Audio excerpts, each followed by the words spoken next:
Legba, Yeshua, Ilegua, come out, Papa Legba, Yeshua, Ilegua, come out, Papa Legba, Yeshua, Ilegua, come out, 'cause this is our land. Yes, we was here first. They came here on a boat. They'll leave here in a hearse. They'll leave here through the dirt. They're going through the earth. We're channeling their ancestors to undo their curse. 'Cause once upon a time, we all could read and write. That legalese is lies. Strong men spelled cursive ties. Strong men all caps disguise. They gentrified our lives. We've redefined their sights. We've redefined their kind. Yes, this is juju music. This shit here is voodoo music. This shit here is voodoo music. When you chant, they gonna lose it. Yes, this is juju music. This shit here is voodoo music. Yes, this shit is voodoo music. When you chant, they gonna lose it. When you chant, they gonna lose. Which ancestor you gon' choose? Play their game, but by our rules. I'm Queen Annie the Maroon. I am Queen of Dongo. I am Queen of Zinga. I am Yenaga. I'm Carlotta and Fermina. 'Cause this is juju music. This shit here is voodoo music. When you chant, they gonna lose. Which ancestor you gon' choose? 'Cause this is juju music. This shit here is voodoo music. When you chant, they gonna lose. Which ancestor you gon' choose? 'Cause I am a goddess. I am a priestess. I chant these mantras and they all repeat it. If we make a promise, this land we gon' seize it. Get vengeance for Mother Earth treason. This ain't the gentrifier. This for the gentrifiers. This for the gentrifiers. This for the gentrifiers. Repetition of empires. Invading land with gunfire. Slavery not posters for higher. Income not what you desire. Outcome working jobs for hours. Mindset waiting to retire. Never stop working for dollars. 'Cause this is juju music. This shit here is voodoo music. Which ancestor you gon' choose? When you chant, they gonna lose. 'Cause this is juju music. This shit here is voodoo music. Which ancestor we gon' choose? When we chant, they gonna lose. I mean, my spirit guides come in with that sin. My ancestors defend.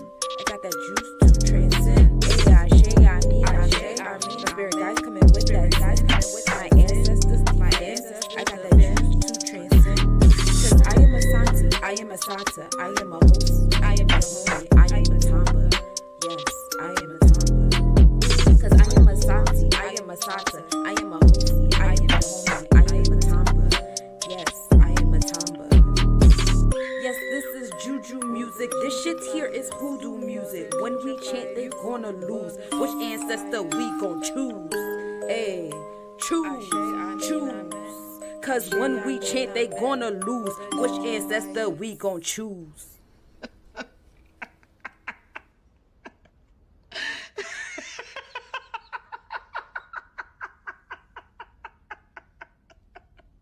Mess with the wrong witch, and she knows it. And now you know it. I prefer to watch human behavior from afar. The ignorance, intelligence, and they are the war. Tragedy, strategies, put knowledge in the book. Change our language so we couldn't read it if we look. Convince us we ain't have shit here but disease. Made us 3/5 human and black illegally. You put your fist up to being African American. How much history you went through for that to make some sense? I've been on Turtle Island 10,000 years. Akubulan been my neighbor. Pangea brought me here. The world didn't start in 1400s. Niggas grow up. What you think we was doing? Morse was running Europe. We been tribal folk, now it's time to show up. Bring back the villages, cause cities ain't got no love. You're melanin addicted to the infliction of pollution. Chemical dependency, nature the solution. Grow your food and medicine, build homes in conclusion. The enemy will televise infiltration as inclusion.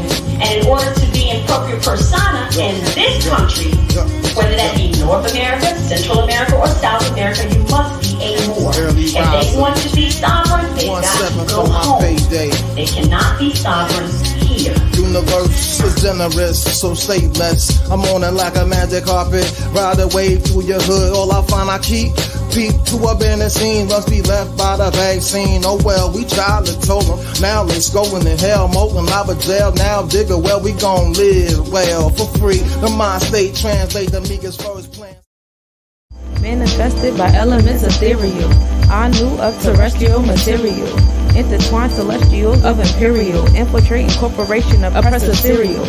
Resilience is something like a miracle, observing kinfolk and draconian material. The more equipped for ascension, the more one seems to be treated as inferior. Dr. Umar said, the white man's heaven here, Asian man heaven here, Arabic man heaven here. But the black man heaven fit. The black man heaven fit, cause it lies in death. Release from the karma debt, release from all the stress, release what we don't confess. In order to live, I guess we must be bodiless.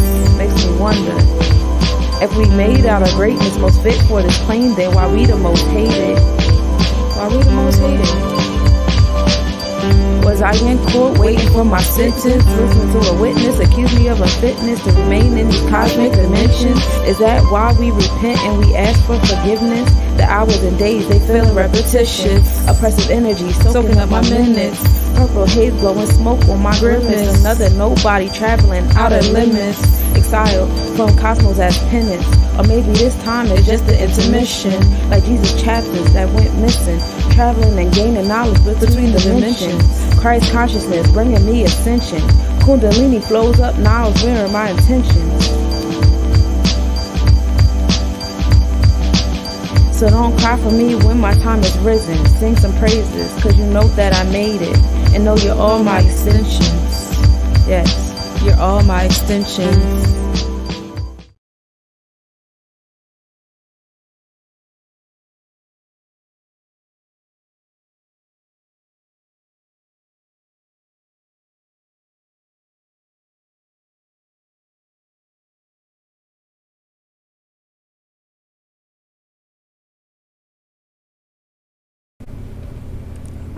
Ah.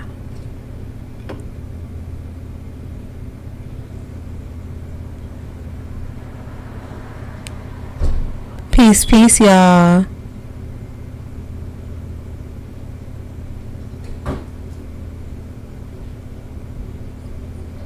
Okay, cool. I just want to make sure I heard myself okay. In my headphones, I am hella delayed, but I'm still dealing with a little bit of resistance here in my communication, so you guys won't be able to see my beautiful face today, but you're gonna hear this wonderful voice. So we're gonna get into it with the planetary forecast. Happy Taurus season, y'all. We about to enter the Gemini zodiac season, but we are still actually about to enter Gemini season and Taurus season. Oh, we just entered Taurus season. Let me get myself together. We had some major planetary shifts happening earlier this morning. We had Jupiter enter the Taurus zodiac energy at 1:11 a.m. and then we had the Sun enter Taurus constellation an hour before that at 12:12 a.m. I love those numbers. So happy Taurus season, y'all. I'm gonna get this echo out of my ear because it's driving me nuts and it's making me feel weird. But now that I know that you guys can hear me, I am here. So we're gonna get here with the planetary forecast. I'm so excited to be here. How was y'all week? Did you have the time of your life? Mine was cool. So for those of you guys that it's your first time being here, first and foremost we get into it. What is a natal chart? So the planets, they were in certain spaces, giving off certain EMFs that were repelling and attracting and just creating more EMFs upon more EMFs, and there was a portal that was created, an energetic magnetic field that was surrounding the space when you came through the womb into the physical. Yay! You did not do it alone, even though it felt like you were alone in the dark. so many months, and it felt like forever, because time as a baby moves way slower than time as you get older. No, there was an infinite amount of elements that aligned for your, transition into this physical space. And so this space created an electromagnetic field. We interpret them as tools that are given to you for you to fulfill your life path number. So the goal is to utilize these tools, to rise above these tools, some of these challenges and experiences, and use all these different tools and elements of the cosmos to assist you in your contract here on this plane. So here with the natal charts, here at Less Nobodies, we get into your tropical, which is your mindset. When we're dealing with the tropical chart, we're dealing with the zodiac energies. It's 360 degree to a full circle, 30 degrees to each zodiac energy. These are imaginary lines we have created. So we're talking about your mindset here. All right. How you think things are supposed to be, how you think you are to be. That's the overall energy of this. So then we get into the Vedic chart, that the sidereal chart. That's when we're talking about constellations. Not a constellation. Some of them are smaller than the zodiac energy. Some of them are bigger than the zodiac energy. Some of them cross the span of like 2 or 3 different zodiac energies. It depends on what stars you're looking at in that constellation. So the constellation energy gives more so off in alignment with your heartbeat, because now we're talking about more physical energy that's going on, but it's still vibrational. So we're talking about your heart. Your heart vibration gives off the energy that attracts you to everything. Your heart chakra is the balance beam chakra. That is, the chakra that the universe is listening to. All right. So when they say things, they're like, say with your heart. I need to feel your heart in it. Also, love is the strongest power in all the fairy tales, for a good reason, because that vibration that's given off. It's a very strong EMF going on right there. So you have your Vedic chart being all about your emotions, your vibration that you're giving off. And then you have your nakshatras. Now, when we get into nakshatras, now we're talking about like the physical star here. And the culture that nakshatras derive from, that term derives from the Indian culture. It's in alignment with their deities, and the stories in alignment with their deities. What we're really doing is we're getting more in depth with the cardinal fixated and mutable part of each zodiac energy, and we're zoning in down to the stars. So now we're touching the zodiac and the Vedic chart simultaneously. And with that, now we get more into behavior. We're getting more into events. We're getting more into the physical realm of things. That's why it's really easy to predict different events and different outcomes and stuff like that, utilizing those particular charts.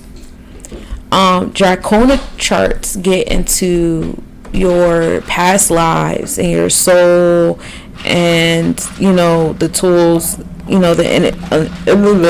tongue tie for a second, the electromagnetic field for your soul energy. It's in alignment with the lunar node, the moon path during that space and time. So you have the solar calendar and the lunar calendar going on, and that's why you can go to certain places and the date be totally different, like the year and things. And that's because some places use a totally different calendar to measure their time. It just goes to show you how much time is just like a man-made construct. You do with time what you want. I measure my time with songs.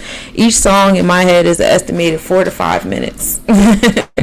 So that's how I estimate time in my head. You estimate time how you please, whatever works for you. But yeah, so coming back to this natal chart. So if you guys ever want a natal chart done, reach out. This is what I do. This is what I'm good at. I really enjoy reading these, and assisting you with getting in alignment with your electromagnetic field, because this also teaches you about energy awareness. When you're aware of your own personal energy, now you can become aware of other people's energies and have a better understanding and overstanding of how energies align and they complement each other. They might be trine and sextile and conjunct, or even opposition, or they could be square. You know,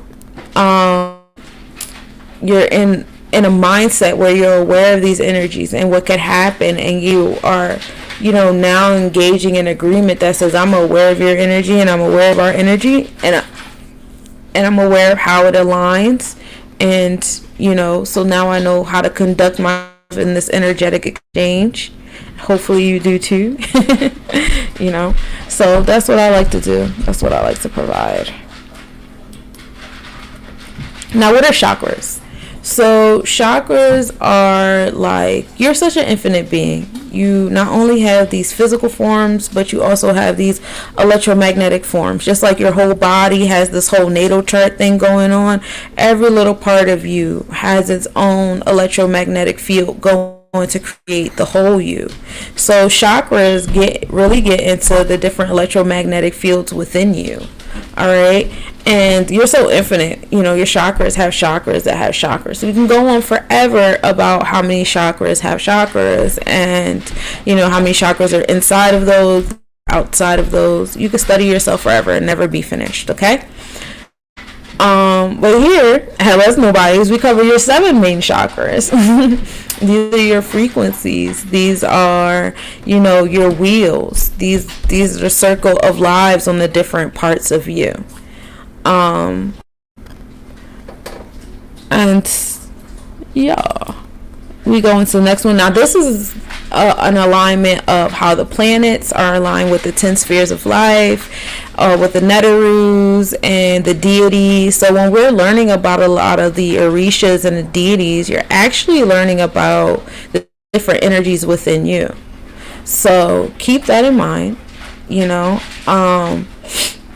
these, you know, Orishas and things, it's cool that we make like physical altars and things on the outside of us. At the same token, these beings live within us. These energies live within us. These are kind of stories of the cycles of these different energies within us and how they interact with one another, and, you know, different things that can occur when things go wrong. And, you know, it's really cool when you get into it. As above, so is below. As within, so is without. Now, remember when I told you chakras have chakras? Well, here at Let's Nobodies, we know that chakras have chakras. So we get into the yin and yang of each chakra. So here we have the masculine side of each chakra, which is follows: root chakra being Capricorn, sacral Sagittarius, solar Scorpio, heart is Libra, throat is Virgo, and your third eye is Leo. Now, with the crown chakra, the thing with the crown chakra is it's in alignment with the universe. We're no longer talking about your physical self. We're no longer, you know, aligning, you know, physical parts of self.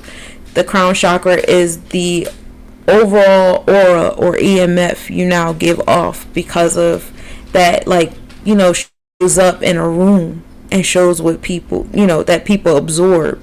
Like, ooh, I could tell that you're heavily root chakra individual, or I could tell that you're, you know, heavily heart chakra, or this person is definitely, you know, a solar plexus individual.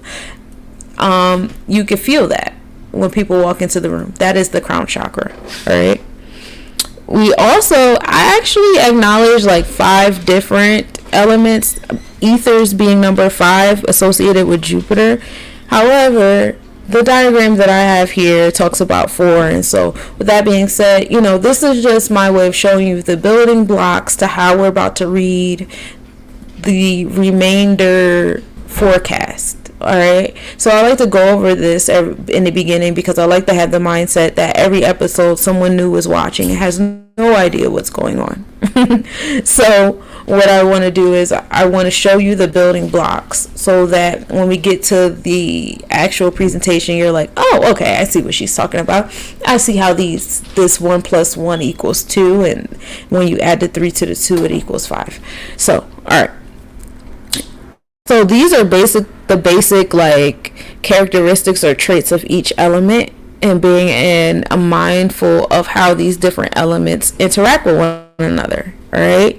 So, earth is very solid, the water is emotional, fire is enthusiastic but can be impatient, the air is fun and creative but can be, blow some smoke. And we know what air does to fire, we know what water does to fire, we know what earth does to fire, and so on and so forth. So we keep that in mind when we are, simplifying these celestial bodies to elements. And so astrocartography is also another type of reading that I do, and I would like to incorporate that in my readings more often as I get more back into with like current events and in alignment with historical culture. I have my periods of time where I pick that up and where I drop it off, and I feel like I want to pick it back up for a little bit.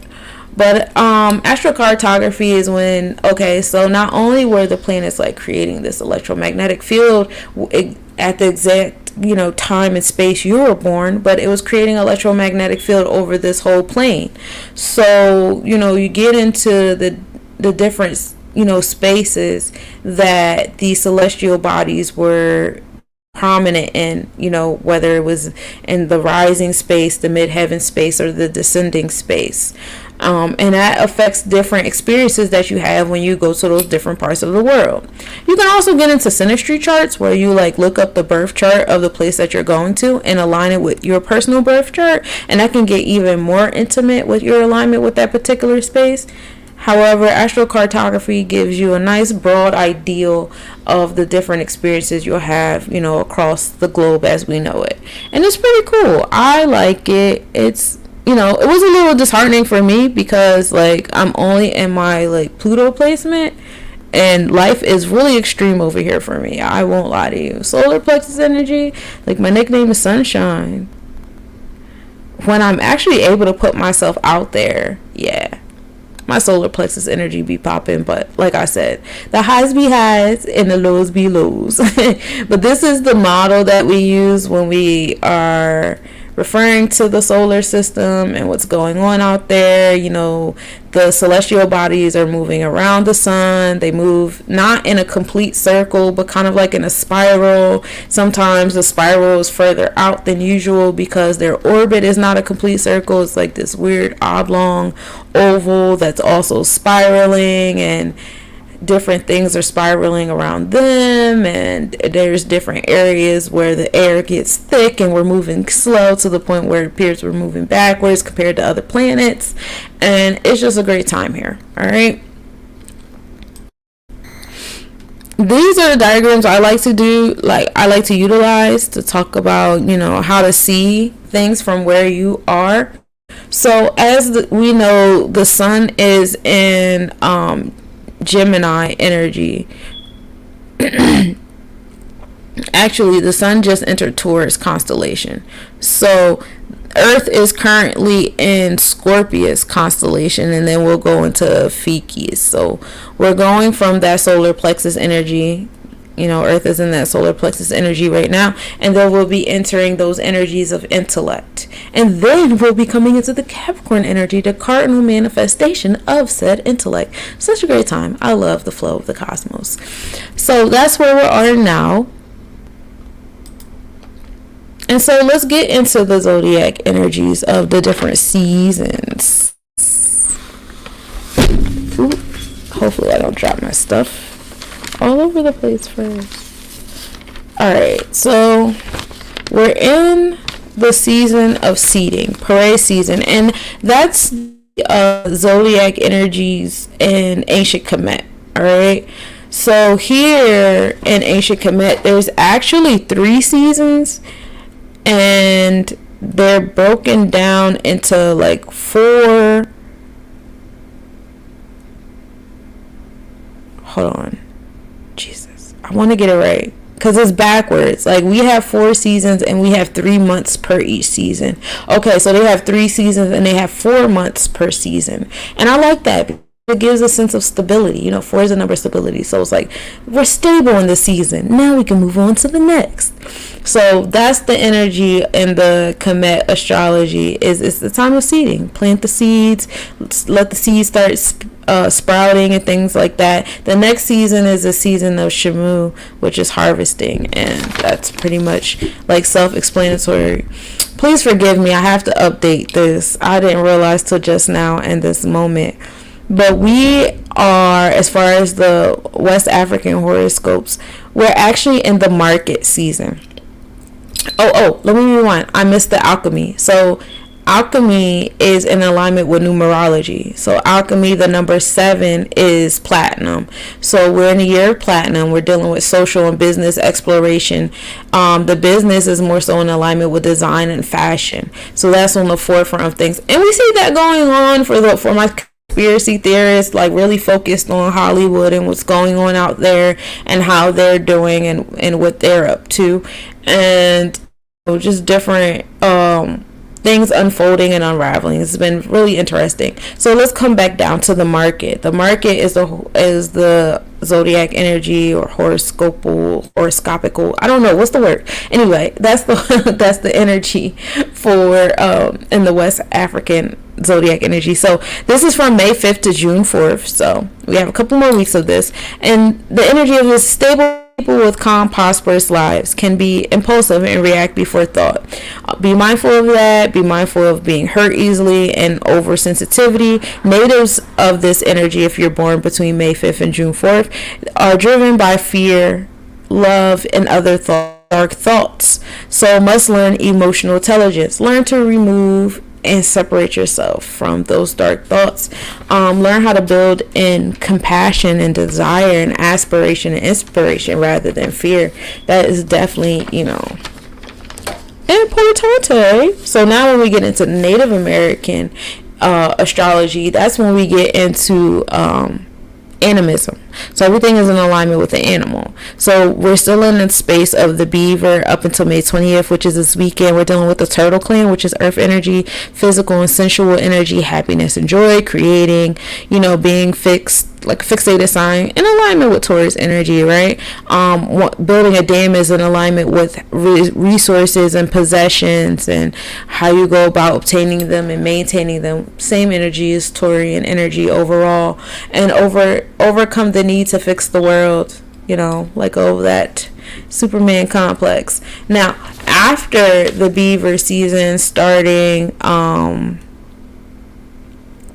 the 21st, right, we have the deer, and this is when we're dealing with the energy where swiftness, sharpness, intellect need to be on the go at all times, and difficulty grounding. So really use these last few days of our sun and Taurus zodiac on our mindset. Really ground your mind, because our mind is about to go into Gemini. But be mindful that even though our mind is moving to Gemini energy of being fickle and all over the place, the sun literally just entered Taurus constellation this morning. So our vibration is still going to be fixed. So in these next few days, while allow your mind to align what you're fixed on, what you're trying to materialize and how you're trying to materialize it. And there is going to be some push and pull. It is going to be some energy. As I speak to y'all, I promise y'all I'm speaking to myself, Jesus. But there's definitely going to be some energy trying to push you away and discourage you. Don't let them steal your joy away. Don't. And then in the Chinese zodiac, of course, we're still in the year of rabbit, of fertility and thinking and being patient and having that inner peace and really tapping into this Taurian energy that's in the tropical and in the Vedic at this moment. Think things through prior to acting. We don't want to react. We want to proact. All right. So, yay, we're into the space. So now we're into the root chakra energy, and hold on one second.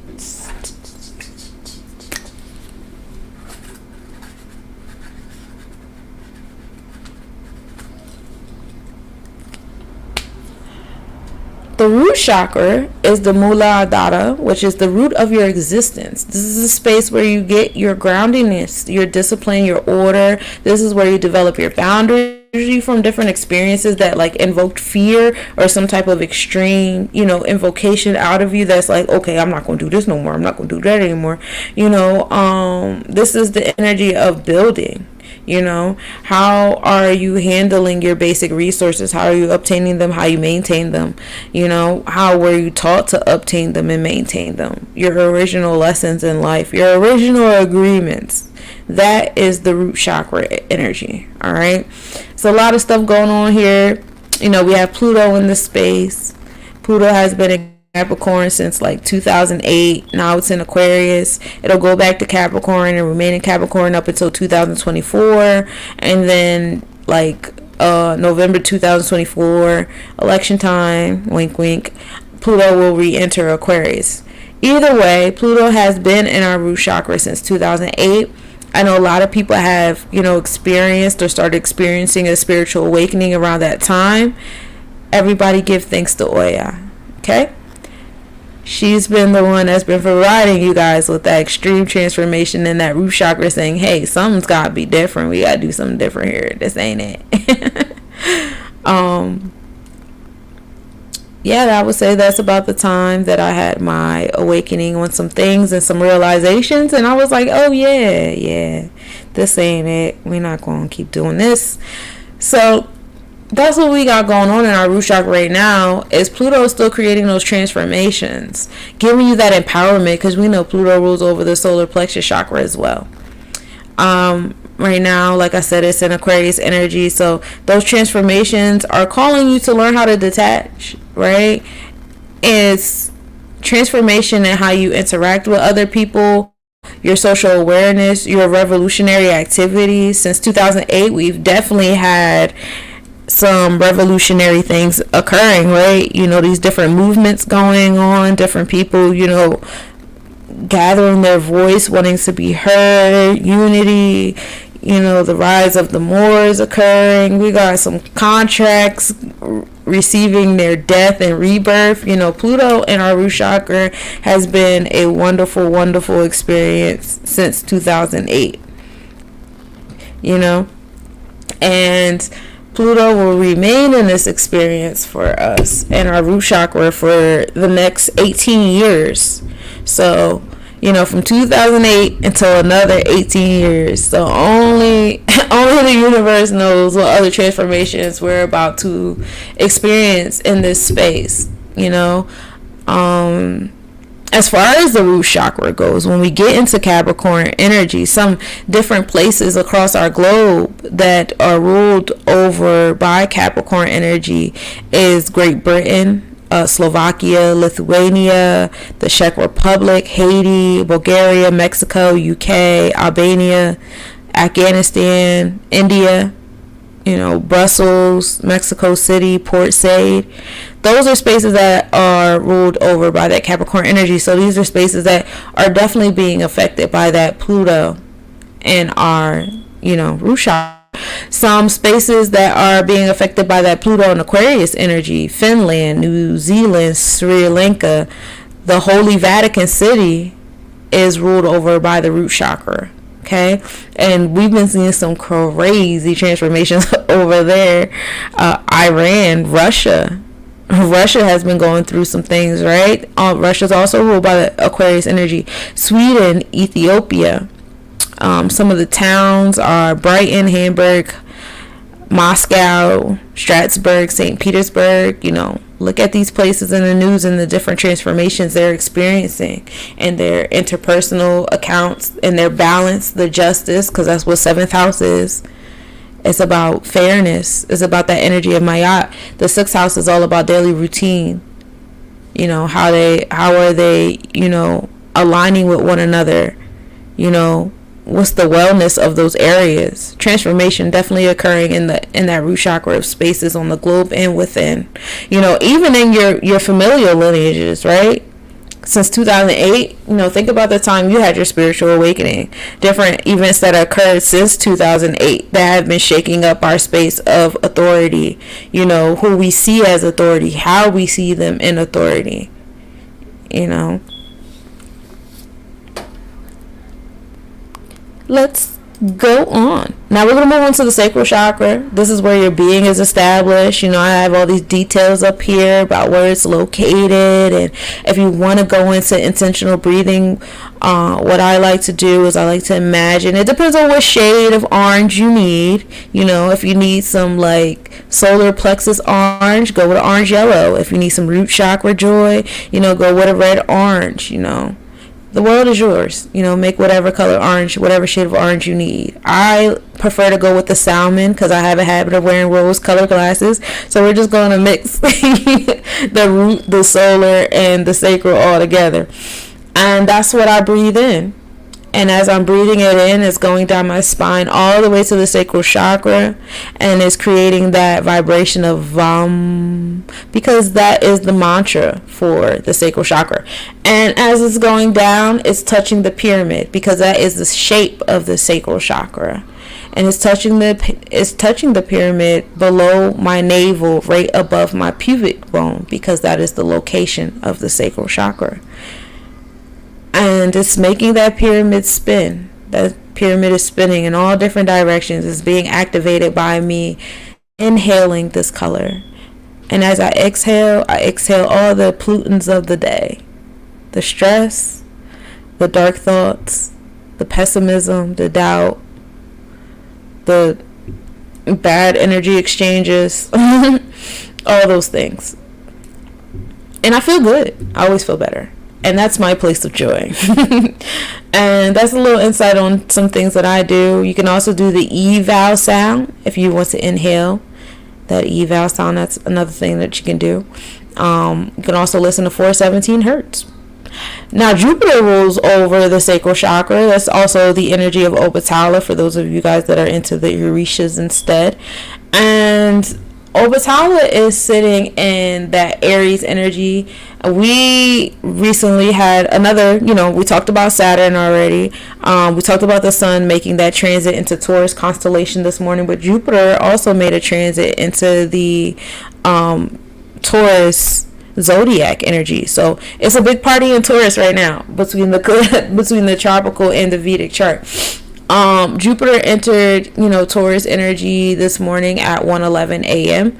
And so now we're in that cardinal Taurus energy. Some of you guys just woke up with new magic powers that you guys didn't have last night, and you're in the space of playing with them and enjoy yourself. Because Jupiter is the energy of expansion on those possessions, expansion on those pinnacles, expansion on beauty and that optimism and the compassion, expansion on the forgiveness. We went to those spaces of new beginnings, and some of those new beginnings were very harsh and fire and more flames than we had, thought that they were going to be, but they were flames that we needed, right?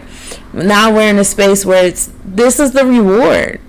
It's time for your reward. It's time for you to be sitting up in there with the King and Queen of Pentacle cards, the Ace of Pentacle cards, all the Pinnacle cards. That's what Jupiter wants, all the Pinnacle cards. More wand energy on the Pinnacle cards, because we know Jupiter is also associated with that fire,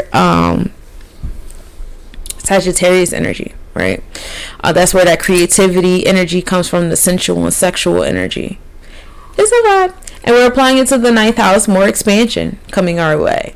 And that expansion is coming from our good old subconscious. Let the subconscious lead thy way, to your expansion, to the wisdom, to the generosity and the optimism that you deserve. You deserve these things, so allow yourself to have them.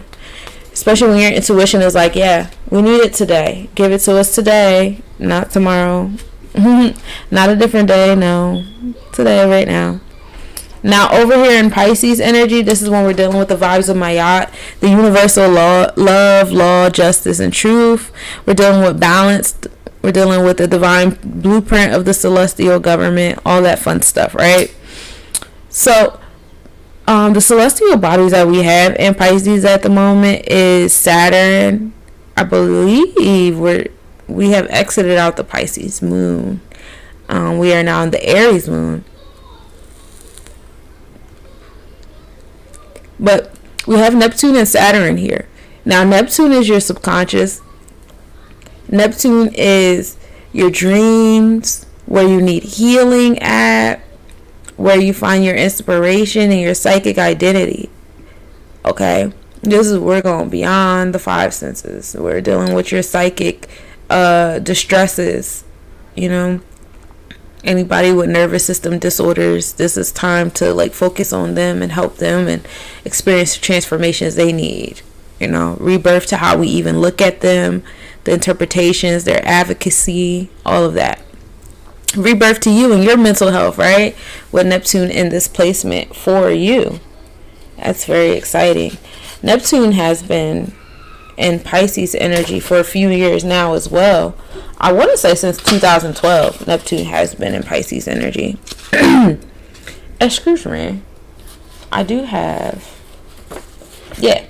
Since February 14th, 2012, Neptune has been in Pisces. And it will remain in Pisces until January 26, 2026. So we have about 3 more years of this wonderful energy, this opening up of our subconscious, within our subconscious, and creating transformation in that space. So it's only righteous that some of you guys had your awakening in 2008 with the transformation of Oya, and then some of you guys may have had your transformation in 2012 with that shift of Neptune into your sacral chakra, into the Pisces, its home space.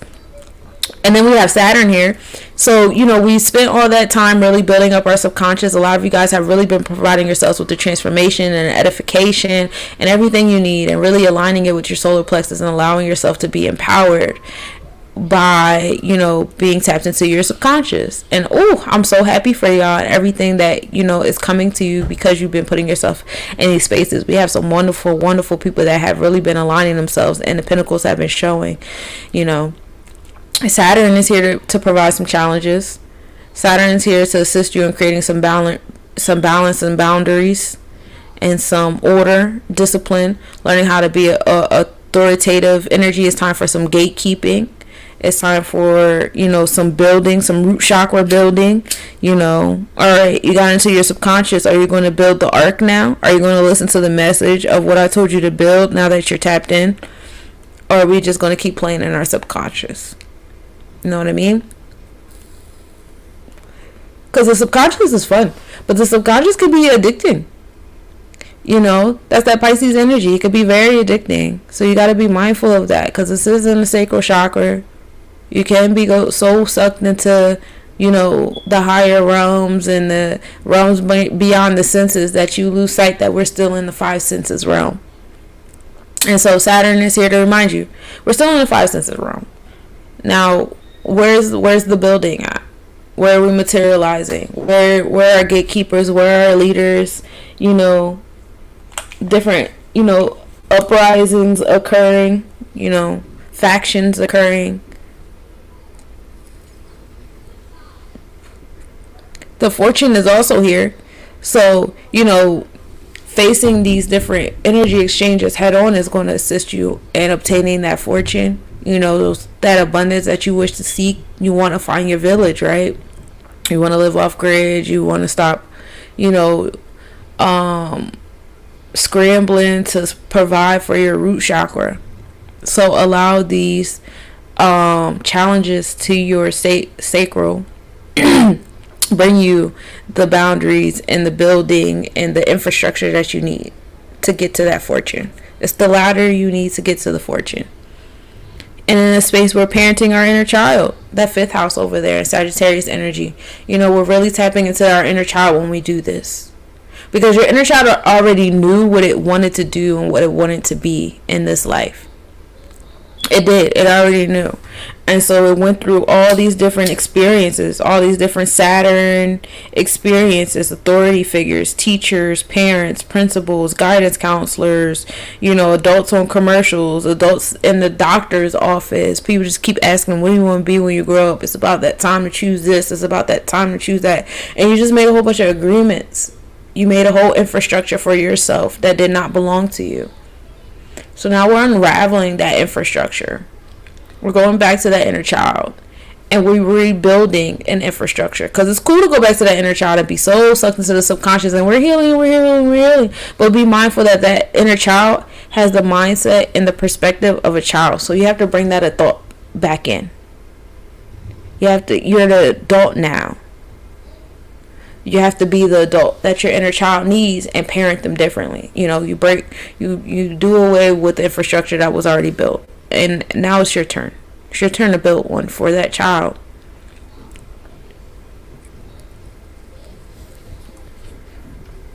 All these chakras are all about balance.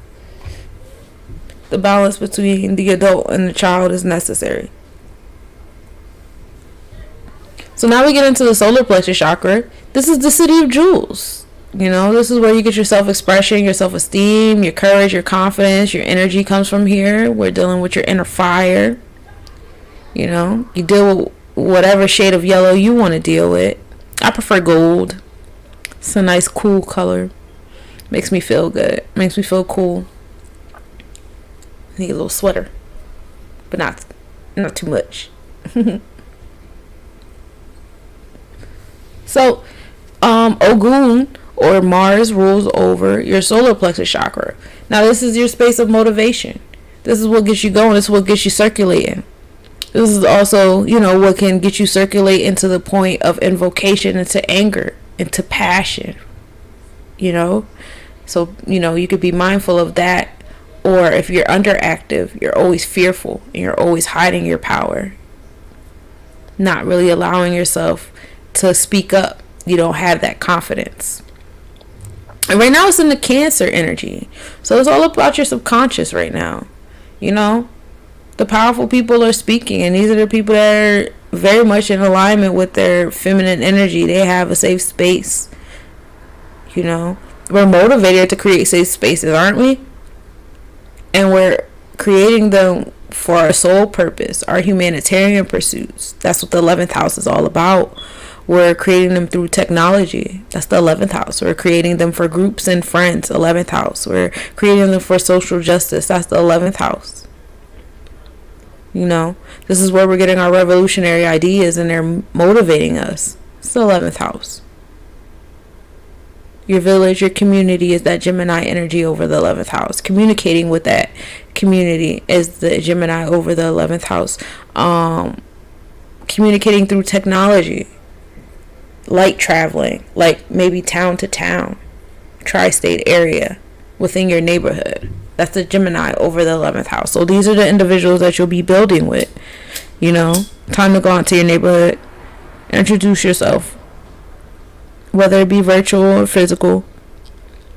Family, you know, cousins, siblings, parents, grandparents, aunts and uncles, just the intermediate family. That's what we're dealing with here with the Gemini energy over the 11th house. While we're creating those revolutionary ideas, we're applying it to them. It's time to build with them. It's time to be motivated to do things with them. We gotta find a little balance here, though, for some of you guys who get really triggered into anger with them, though. It's okay. You'll find it. I promise. You will. We'll get to the throat chakra soon. We'll work on it. Especially all my fire babies that, you know, are really experiencing the water over their solar plexus chakra, because we know what fire does with water, and we know that water can also make air dense for all my air solar plexus chakras like myself. Your air is getting real dense, you know, motivation is slowing down, wanting to take naps, recharge, move a little slower than usual. You know, Mars entering, you know, has entered the Cancer energy. I want to say Mars is actually making another movement for us. Where is my paper? I moved my papers around, and then I didn't move them back around. Okay. So yeah, Mars is entering the 12th house and the Leo zodiac on the 20th. This weekend coming, Mars enters the Leo zodiac. So for those of you guys who are air like me or fire like me, our speed up time is coming, y'all. Hold on for another 7 days. Just enjoy this little break. Take these naps. Slow down a little bit in your motivation, circulation. Allow yourself to feel it, you know, because the fire is coming. We're going to get our energy back. But right now, it's really a time to be motivated to, you know, meditate. You know, slow down. Be in awe. Create those safe spaces and nurturing spaces. Those take time. You got to be slow with those. Really pay attention. Cancer energy is a very intuitive energy, you know. So that's what we got rolling over the solar plexus. Okay. You know we're in Cancer on the Vedic chart. You know, Mars hasn't been in Cancer that long on the Vedic chart. We're actually we're still in the cardinal energy of Cancer on the Vedic chart. So we'll be entering the fixed part of Cancer towards the end of the month. So your vibration will be still kind of slow, even though your actions will be quick. So it's okay if other energies around you don't pick up as fast as you pick up. It's still a space of patience here, but at least you'll be moving, right? So on the Aries side of our solar plexus chakra, we have Chiron over here. Chiron is turning your wounds into a superpower. All right. And it's an Aries energy. So new beginnings are coming from you, creating this transformation for that space in your life, really doing that shadow work, healing yourself, learning to forgive energies that are not sorry, really coming into safe spaces are important for this right now. So allow yourself to be in a safe space for this. I know they keep talking about, you should be alone and you got to heal alone and this is a lone journey, but like water is stronger when the more bonds of hydrogen, oxygen bonds together. And that's what any like group of any type of energy, the more together, the stronger it is. So like allow yourself to have a safe space during that transformation, provide it to yourself. We are healing from an indoctrination of shutting down our throat chakra as well. That's also a generational curse. So don't feed into it and understand and overstand that some people are still under those delusions of their underactive throat chakra. They're not there yet. If you're already there, allow yourself to be there. Now, Chiron has been here since 2018. So for some of you guys that started doing your shadow work around then, I know I have the story about in 2019 how I went to the Bahamas and I was died in the ocean and I got pulled out. Somebody from the church helped me and the ocean took my bathing suit off and I was completely naked. And I told somebody this and they were like, it sounds like that you were reborn in the water. And I'm like, wow. And I recently, for the 30 days of poetry during April, the month of poetry, I wrote a poem about it, just giving thanks. I'm glad I survived. 1, 2, thank you, because that was a really like crucial space in my time zone. That was an awakening time for me. I had a lot of transformations occur in my life in that space. I let go and I walked into a whole different realm with my son, and yeah, it's like I could write a book about that year. 2018, 2019 was a crazy year. But yeah, definitely seeing some, wounds head on and heavy transformation. So like that 1 degree of Chiron entering this space was wild for me. Chiron will be here until 2026. 2024 and 2026 are very crazy years in the celestial, shifts. So we still have Chiron in the Piscean energy, over on the Vedic chart. So there is a sense of joy that comes from transformation in these wounds. Be mindful, balance is everything in that sacral chakra.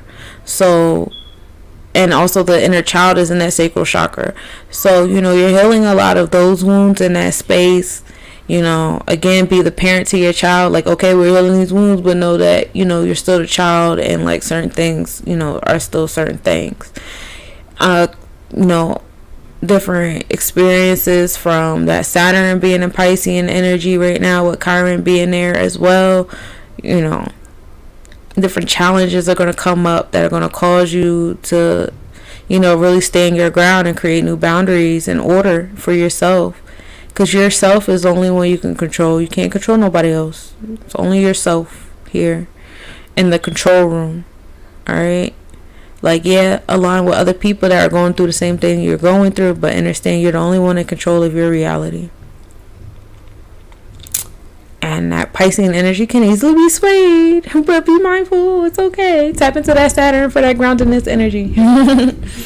Aries is that divine feminine energy. You know, this is the energy of discord and detachment and rebellious primordial energy. This is like Xena, the warrior princess. Actually, this energy is in alignment, the same goddess that we're speaking on. And so, you know, this divine feminine energy has been in Aries since 1925. And when we think about the 1920s, we think about, like, you know, women I don't want to say suffrage. I want to say suffrage was like it was something on.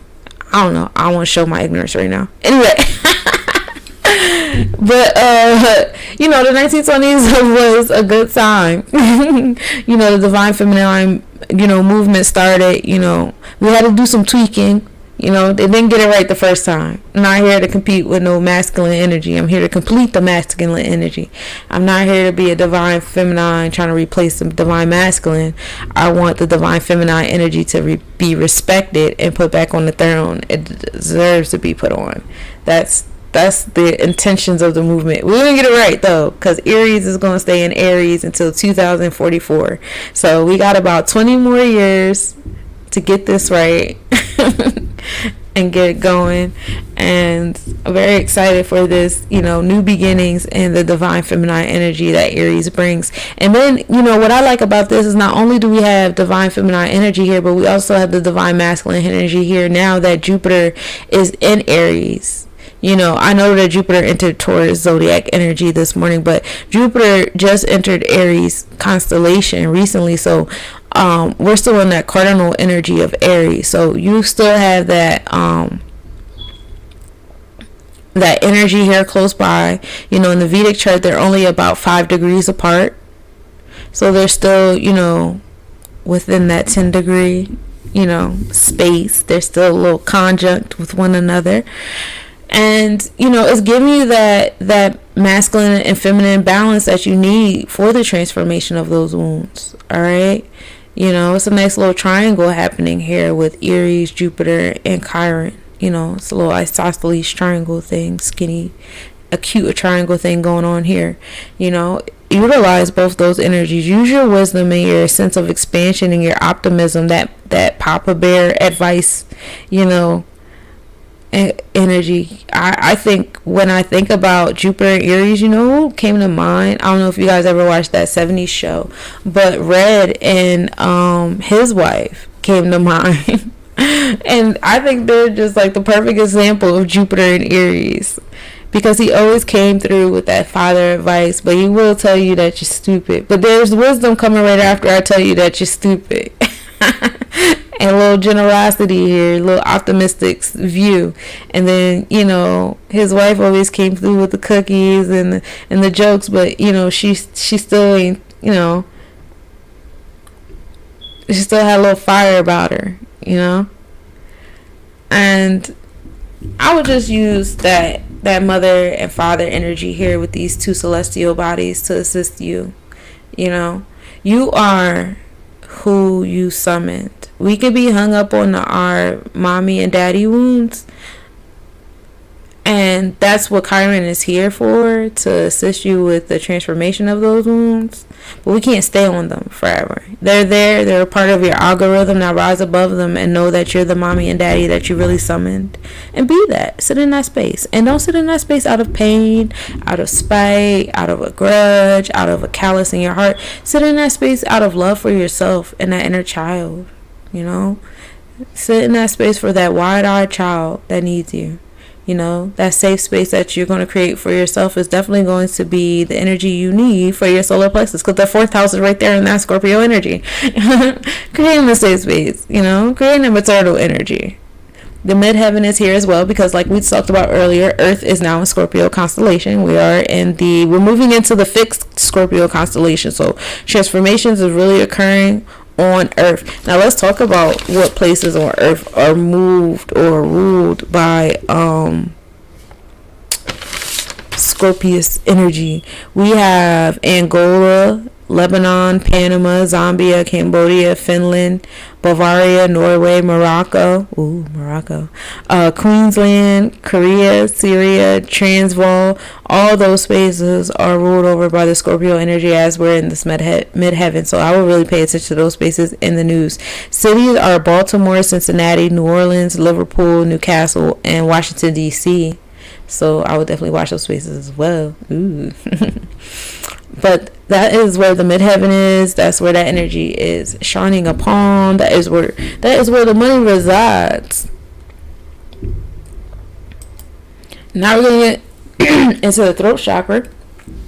The throat chakra is the pure element. Now we're in the Fashuddha. We are talking about Mercury, the rules over the ears, nose, and throat. How you listen, how you speak, how you express, invocation, integrity, communication, your moral and integral code, your ability to notice patterns, all the different nerves that your mind goes to, that your third eye communicates to. Direct communication from the third eye comes through the throat chakra, comes in and out of the throat chakra. So we have Mercury sitting in that cardinal energy of Taurus right now, still in the ninth house of expansion. We got a lot of ninth house energy. Ninth house is ruling it. It's all about expanding your mindset. Read some books, listen to some podcasts, attend some courses, get some certifications, some licenses. We're in the space of graduations, wrapping the years up, moving on to the next level in your education, your edification, your career. I love it here for everybody. Speak it. Speak into existence. We're now in the space of speaking our possessions, speaking our priorities, and really solidifying it. Your expression is through your heart chakra right now. We talked about the heart being your vibration. The balance beam, the in-between. So, now that your heart chakra is coming through your throat chakra, express that. Express what you really want from the universe. Express how you really feel about certain things. And if you fight it, you're going to get to certain spaces where you're going to explode. And that throat chakra is going to be all over the place and unfocused. Especially as we enter this Gemini energy and start in some of these, personal planets start to follow suit into that Gemini energy. There's going to be a lot of unfocusing. So enjoy this Taurian, this earth energy while you can, especially my fire, air, and water babies that are used to moving at your own, pace a little bit faster than this. Think before you speak. Think before you express. Think about your moral and integral code. Think about the patterns that you consistently repeat in your space and ask yourself if this is another pattern and how you want to go through this. Some of you guys, the way you've been expressing yourself has been working, so keep going for it. But for those of you guys who, it isn't, stop. Stop. Let your wisdom be thy guide. Wisdom is exercise knowledge. So if you know certain things and you start exercising it, then you learn that if it works, it doesn't work. Don't be ignorant to that because you hung up on what's presently going on around. My God, I'm talking to myself. Ooh, I just said some shit to myself. Okay, alright, I hear you, spirit. Fuck out of here. But yeah, Mercury is still in that Aries energy on the Vedic chart, so your expression is still giving off that energy of new beginnings. Still in that warrior spirit, that cardinal spirit, being motivated. What are you motivated to get done? Speak that shit into existence. What's the new beginnings you're trying to do? Speak it so you can do it. Expand yourself on it. Allow it to bring new beginnings into your life too. Absorb those vibrations. Don't just give off vibrations all the time. It's okay to consume a vibration or two here and there. It won't hurt nobody. You alright? You don't gotta be alone all the time. A little assistance. Especially if you got opening spaces here in Virgo or Gemini. Let the universe provide you with some assistance with these placements. Put them in your throat chakra. Over here in Gemini, now we're dealing with opposing forces. Sebek is on both sides of the throat chakra. the celestial text labeling. This is where man's ill lies. A lot of talking, and a lot of labeling and separation, and not too much more coming together thereafter up in the third eye and the crown chakra. But we can get into that later. And but here we have Juno. So Juno is actually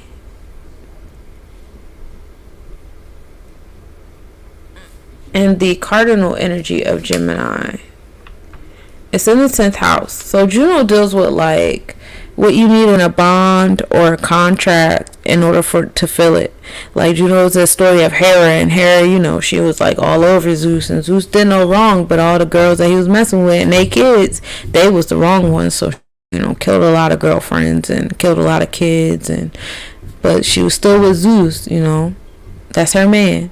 And so, you know, Juno is all about what you need in a bond and an energy exchange and a interpersonal relationship with another person, place, thing, and idea in order to have that energy as Juno, as Hera, you know, that obsession, that obsessive energy, that, you know, what do you, and it's also what you offer in a bond as well. And right now it's in the Gemini energy. The bonds is in the community. The community you create, the different groups that you can create, you know, that intermediate traveling, you know, that's where the 10th house energy is. That's where the success is going to be. Start doing the footwork. Start going out to your community. Start talking to the people. Start building your virtual community. You know, start communicating with those people. Create those spaces. As you put those vibrations out, you start expressing those vibrations out, you know. Be in alignment that the fact that Mercury is in Taurus, so solidifying those vibrations is solidifying that work. The 11th house is also here, you know. Humanitarian pursuits, your purpose, what are you doing? Social awareness, what you doing for other people, you know, how you giving back. Then we have on the external side, we have the 2nd house, still in a space of still in a space of possession, still in a space of materialism and, you know, beauty and compassion. This is the Taurus house and is ruled by Leo right now, so it's in that house of the 5th chakra of the heart space, but also in the 3rd eye chakra, because Leo is also in alignment with the sun. So we have both of those energies, you know, in alignment with that 2nd house. The riches is coming. They're here. Check your 2nd house placements. Like my Mercury and Venus are in Virgo in my tropical chart in the 2nd house, and they're in Leo in the Vedic chart in the 2nd house, and they're in Scorpio in the 2nd house on my draconic chart. So, you know, really speaking what I wanted to existence is on allow myself to feel empowered, you know, creating transformation in my space, how I communicate, how I express myself, all that stuff, fun things. Ceres is also here, and Ceres went prograde on Saturday, so, you know, you guys really experiencing the Ceres continuing its regular speed. You know, Ceres is the energy of harvesting and really reaping what you sow in agriculture. So this whole slowdown period we've had with the soil and the weather and it being cold and, you know, the seed sprouting and also the seeds that you've been sprouting metaphorically, you know, now that Ceres is going forward, expect that nourishment, the nurturing energy to be receiving, and also give it. Put it in your vibration to, you know, so that you can be more open to receiving it. It should have been like that in retrograde, but I know for some of you guys it was difficult. But now it's not out. Now it's out. So, and then Ceres enters Virgo on the Vedic chart on the 26th at 6 a.m. So we could be, you know, in alignment with Virgo, it being in Virgo on the tropical and the Vedic chart, harvesting and gains and servicing others, and, you know, really tapping into those bonds and nurturing those bonds that we have is important. It is so important to nurture the bonds that we have, that we love, that have been showing up for us, And once we heal those wounds, you'll really be able to notice who's been here for you, who's been rooting for you, who's been supporting you, and give that love back. Give that energy back instead of being so focused on who's not here for you and who isn't showing up and who isn't, whatever. Let Ceres and Juno in that second house be thy guide in those realms of shadow work, and may the new bonds that you start to give your energy to be successful and abundant, even if for a season. Because sometimes certain seeds only last for a season, right? Certain plants, certain vegetation can only come around a certain season. Does that mean that we don't enjoy them during the season that we have them? No, it doesn't mean that at all. It doesn't mean that at all. What it means is that we enjoy them while we have them. And when they come again, we're going to enjoy them again. That's what that means. Alright, that's my TED Talk. Why do I feel like this was out of order? Because I should have did the... I'm sorry, y'all. Forgive me. But this one should have been before the throat chakra. And I was just talking. I definitely did the Ron Burgundy just now. Alright, so the heart chakra is the Anahata. This is mid-chest or between your shoulder blades. When you're doing your intentional breathing, you could breathe in different shades of green, however way you want to. Depends on whatever shade that you feel like you need. I personally love to do the lime green, the mix between my solar plexus and my heart chakra makes me happy. And when I need to do some grounding, because I do like to get in alignment with the root chakra of my heart chakra, I like to do like a forest green, a nice dark green to align my root chakra and my heart chakra. It's a good visualization on the breathing and the clothing and stuff like that as well. So keep that in mind. And Oshun or Venus, or whoever you talk to, it rules over the heart chakra, and right now it's in Cancer energy. It's in the space with your third eye chakra. We're in the space of, I talked about the we talked about this in the throat chakra, but really just like, because we have Mercury sitting in Venus, but really vibrating off of your subconscious, because we know the heart chakra heart is earth. It's the goal is to have that vibration in alignment with the vibration of the earth. We have to raise the vibration of our hearts to raise the vibration of the earth, collectively. So allow your subconscious to assist you with said vibration, that intuition that lets you know, don't go here, don't indulge in that, we're not doing this anymore, we're not doing that anymore. Initially it is frustrating because it is a lot of things that you used to partake in, and it lets you having a lot of different social experiences that were enjoyable, but if they're no longer what you need in this point in space in your life, then they're not what you need in this point in space in your life. Correct? Yeah. And really tapping into that inner maternal energy of self. Again, we're talking about what I talked about in the solar plexus chakra and in the sacral chakra. You want to heal that inner child, but it's also time for you to be a parent to that inner child as well. Tap into your solar plexus for that that Aries and Jupiter energy, that alignment of the mother and father there to assist you with those transformations. Parent yourself. Maternal energy over that heart chakra. Parent yourself. Also, creating safe spaces is in the vibration. That is in the collective. When we see that, the 11th house energy, we know, deals with the humanitarian pursuits.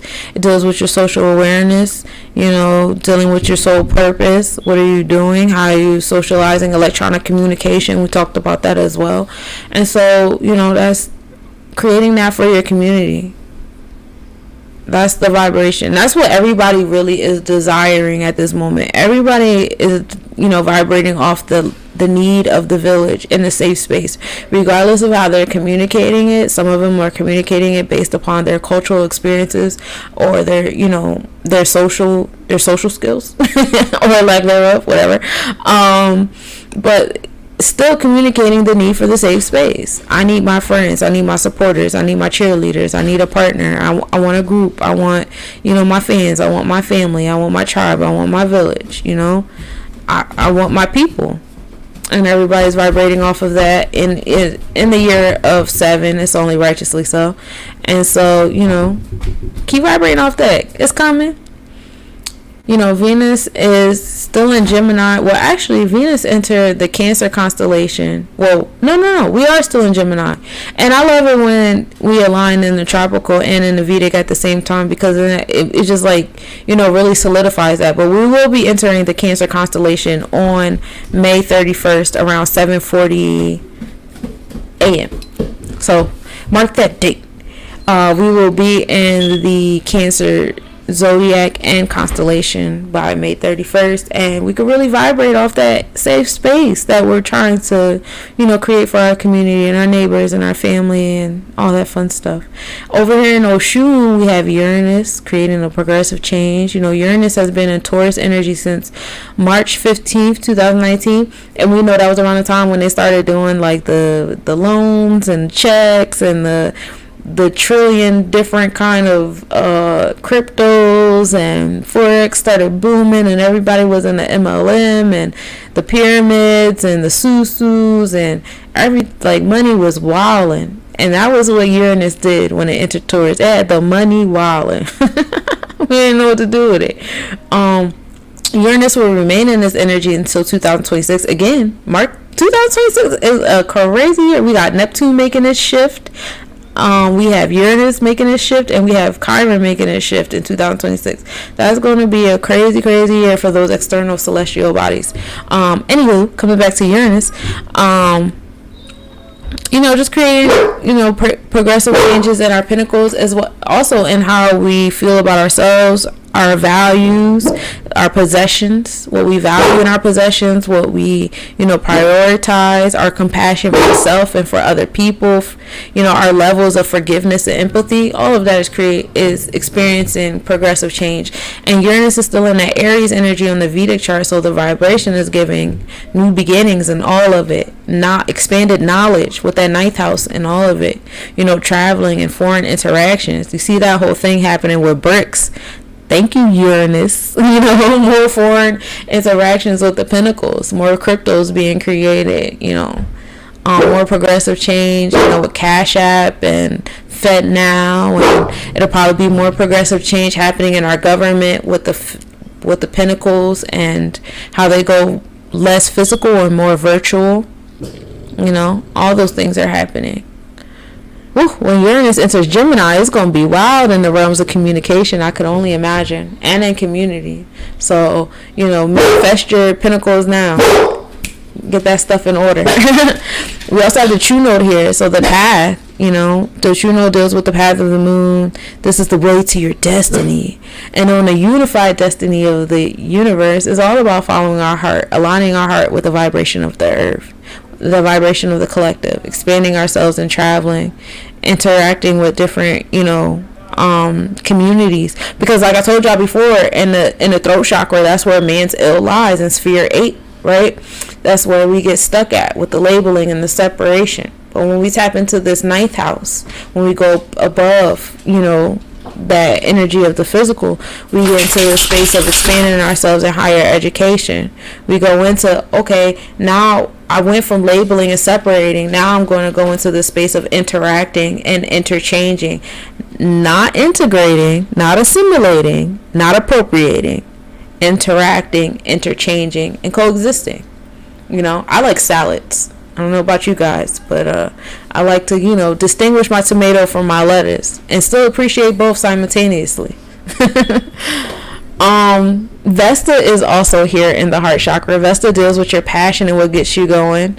What are you willing to dedicate your life to? And it makes your heart vibrate different. Have those conversations with yourself. Talk about where your Vesta is. My Vesta is actually in Gemini. So what I'm doing right now, communicating, creating communities, creating,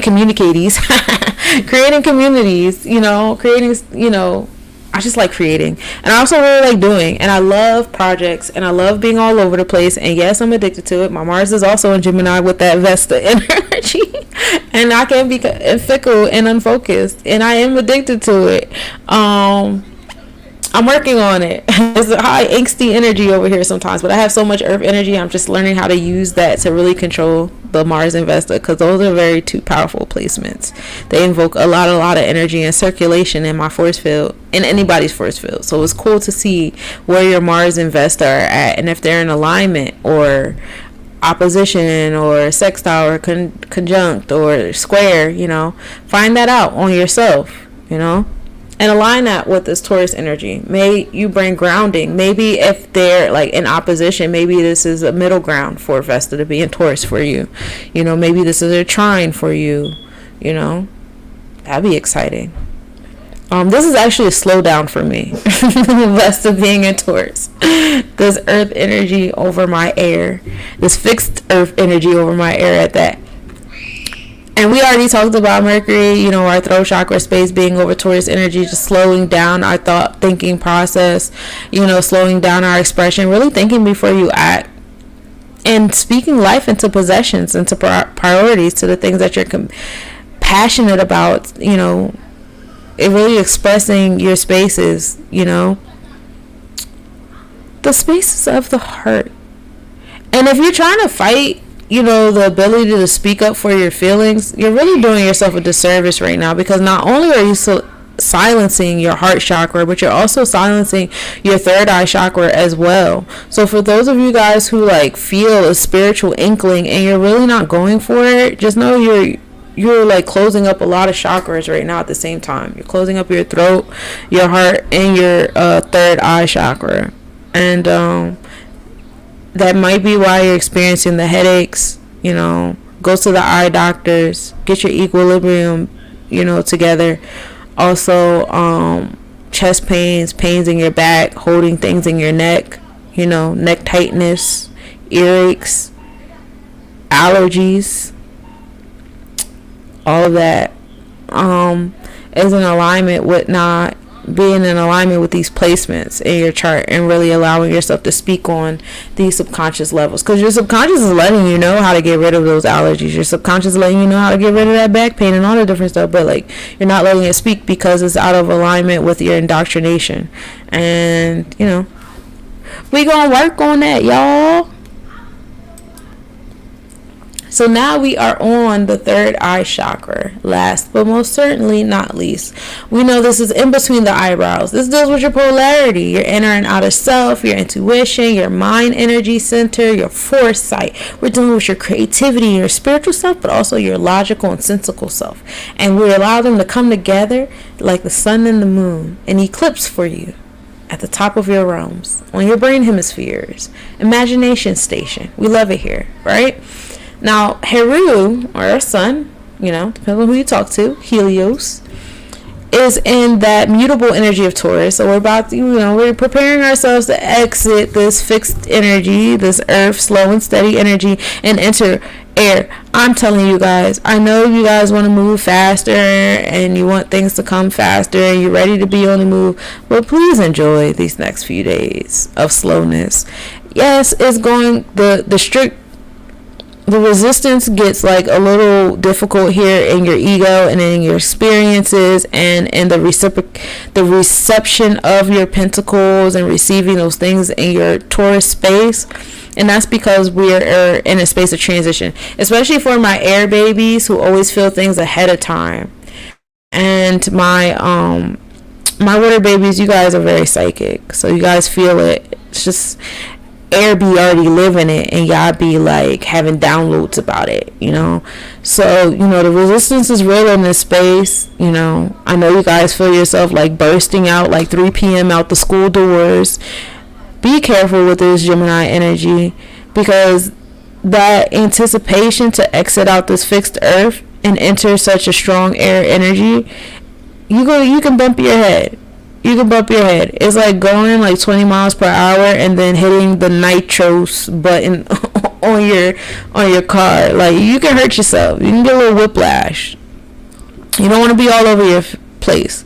You know, if you haven't done the shadow work, if you haven't grounded yourself in your experiences, if you haven't focused yourself and focused your heart vibration and what you really want, utilize these next 4 or 5 days to really do that. Ground yourself, fine tune those vibrations, fine tune that heart, really know what you want, because that Gemini energy is going to test you. And if you are not grounded in what you want, you are going to create a mess before we enter that water energy, and you're going to be over there like, dang, now here come the subconscious with the I told you so instead of the subconscious with the rewards, says Cancer. Right? We don't like that. We don't like that. We don't want that. All right. And we know that the sun entered Taurus constellation this morning on the Vedic chart at 12:12. I love those numbers. Create, celestial bodies create. We're dealing with the 6s with it. Yeah. So as your mindset exits out of that groundedness and enters the fickle energy, but also great dexterity and versatility, right? Intellect is here. Your heart is going to slow down. It's going to come from that cardinal Aries energy into that fixed earth energy. So your vibration is going to be fixed on what your mind is doing. Your vibration is going to vibrate off what your mind is doing. So stick to what you learned, this Taurus energy, says the 10th house, because that's where your success lies. Now, over here in the moon, now we're dealing with all set energy. Yesterday, the moon was in Pisces. Today, we could say the moon is in Aries. And we're in that energy of your intuition. So kudos to all of you guys who tapped into the planetary forecast, especially if this is your first time. You're very much in alignment with the moon entering Aries energy with that 9th house vibe of expanding your mindset and traveling and you know, wisdom, knowledge. Glad to be your guide. What an honor. Yeah, but you're just in that space of new beginnings. So all my fire people, your emotions is probably on 1,000. All my fire moons, please stay away from people. We don't got time for that. Any fire energy, we don't have time for that. You know, I know you gotta get what you gotta get off your chest. It's not what you say, it's how you say it. And if you have not mastered how to say it yet, don't say it right now. Not during Aries stuff, because Aries creates the new beginnings off of what you say. Like if you want to say something, say it during like Leo season, where we could be like, okay, you need this attention, and you can get the attention that you're looking for. You could really, you know, say what you gotta say in your fiery way. But during Aries season, like, are you really trying to create those new beginnings? Like, is that really what you want? Chill.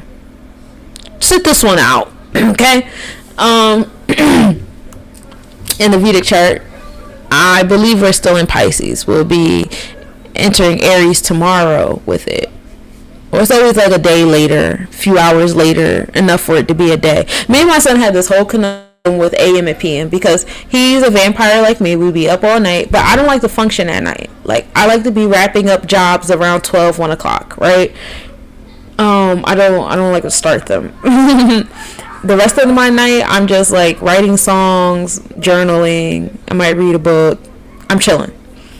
So we had this talk last night, and he's like, you know, and I'm like, bro, it's the middle of the night. He's like, no, it's not. It's AM. It's 12 a.m. We should be up. I'm like, yeah, but like the way people's clocks work, they move with the sun, and the sun, you know, doesn't rise until the middle of the day, like 6 a.m., 6 a.m. in the middle of the day.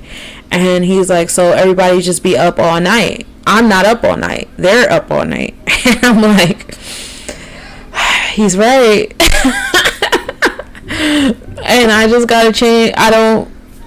It's interesting living in a house with people that live in a different paradigm than you're allowing yourself and your children to live in. And they do clash a lot sometimes, more so with the time and the noise we make at certain times. And it was interesting. That was an interesting dialogue, and it's been on my mind. Anyway, let's move forward.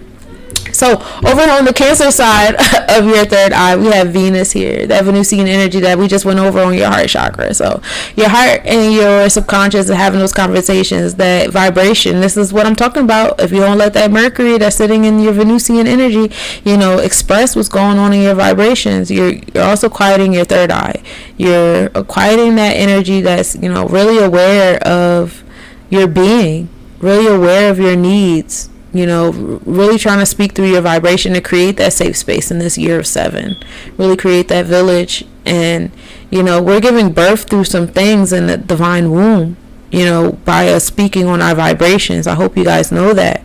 Giving birth to new earth, we talk about new earth a lot.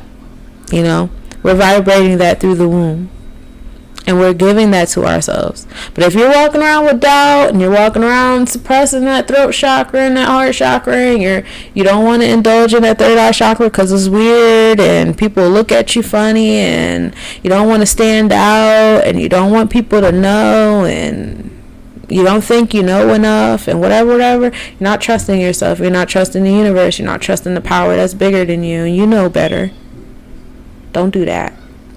And Mars is here to push you, because don't do that. Mars is all about motivating that ass, getting the circulation going up here. The circulation is going in your third eye, the vibrations are circulating, they moving, you can't quiet them. What is supposed to be is being.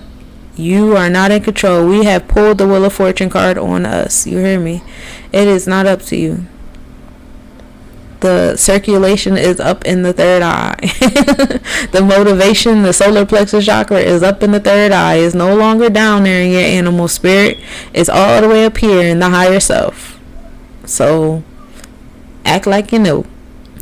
And Mars is in the Cancer zodiac and constellation at this time, so that's very exciting. Enjoy these few days with this planet here, in this space, giving you both of those energies, from that divine feminine energy, that protected energy. Mars enters the Leo zodiac on March 20th for all my fire Mars babies. And like I told y'all earlier when we was talking about Mars and the solar plexus chakra, my Mars is in air, so this water on the Mars actually slowed me down, but it slowed me down to tap into my subconscious, to do more meditating, to really pay attention to myself and my body and what's going on, because you figure we went straight from Mars being in retrograde in Gemini to Mars entering Cancer. You know what I mean? So it was like a slowdown to a slowdown for me, because my natal is Mars and Gemini.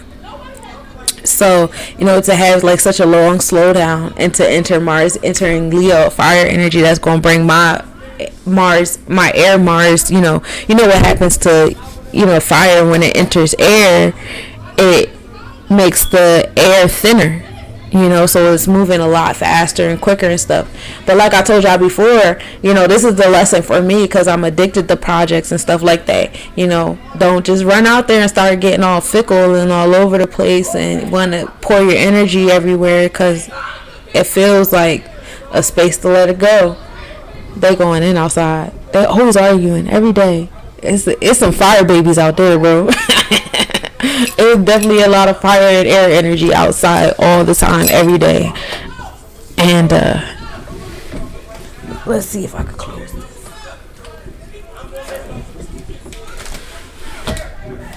It didn't really do anything. But over here on the Leo side of things, we have Lilith over here, so triggers going to your third eye, a lot of deja vu moments, a lot of familiar faces and places, familiar literature, familiar sounds, bringing your subconscious to the forefront to let you know, hey, this is this and that is that. Listen to them gut feelings. There's a reason why your third eye keep getting triggered to speak to you. Why you not listening? Bro, listen. And then also Lilith on the Vedic chart is still in Cancer, so it's straddling between the masculine and feminine side of your third eye. So those triggers are going on the external and internal self simultaneously, which is really cool. Then we have Pallas over here too. Pallas is the genius qualities that you overlook in yourself. All right, those things that you keep saying, I can't do that, I'm not going to do that. Don't do that to yourself. We're not doing that to ourselves. Okay.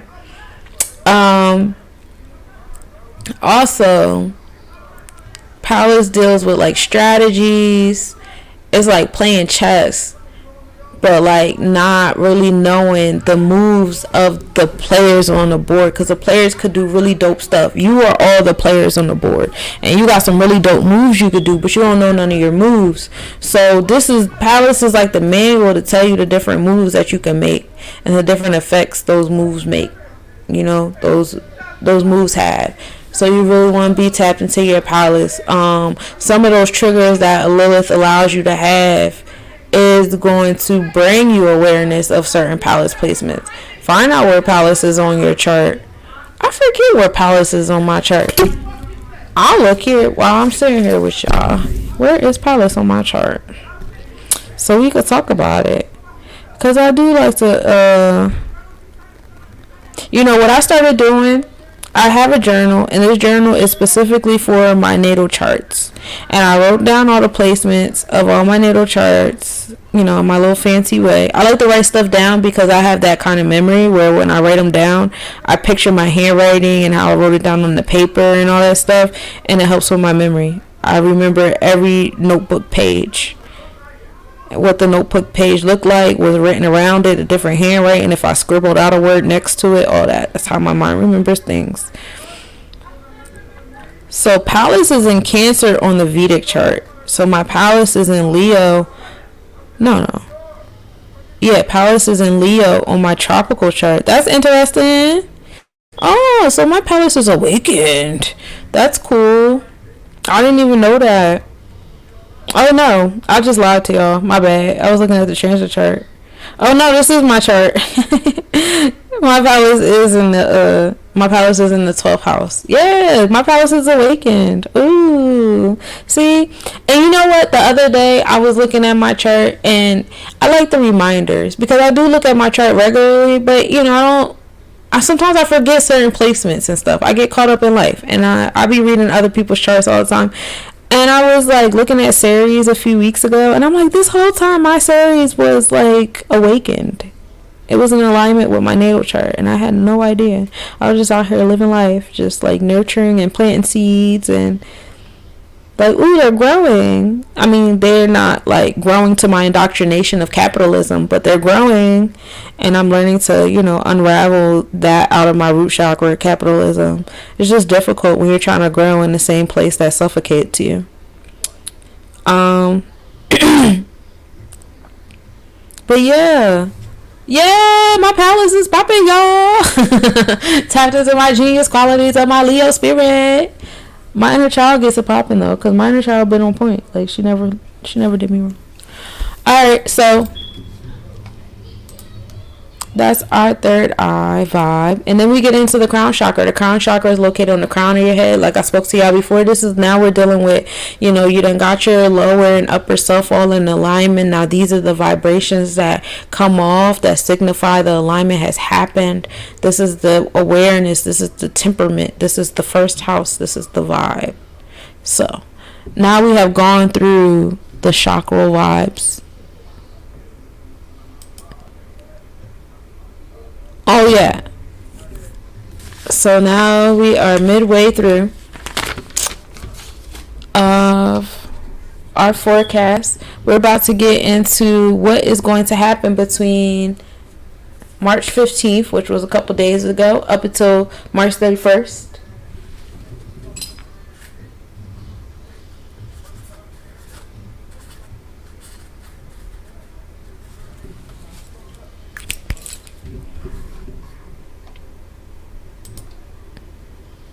And I'm going to play a couple songs before we get there, because I need a break. I'll be back.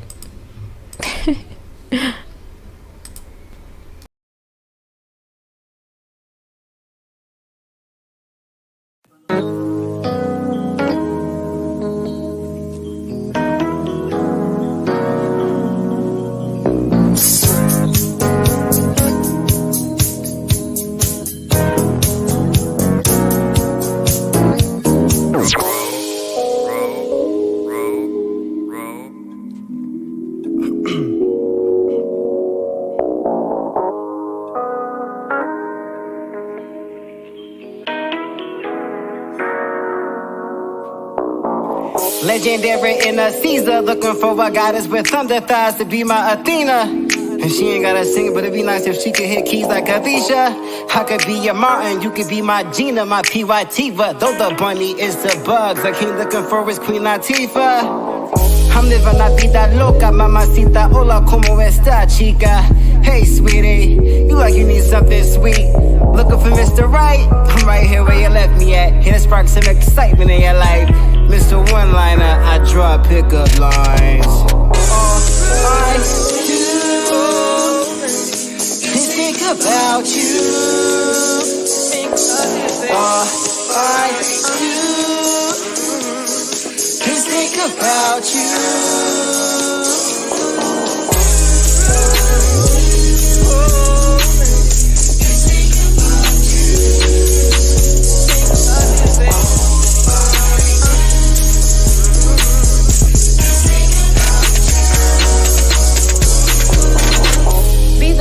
To my Penelope, your aura big, yet you still smelling me. Licking lips like Bill Bellamy. I gotta love Jones for what you selling me.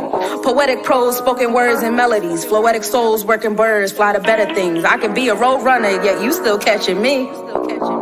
Unforgettable like my bow tie ring, our soul tie tings, our flow rising. Unforgettable like Nat Cole sing, spiritual Coltrane, be my soulmate.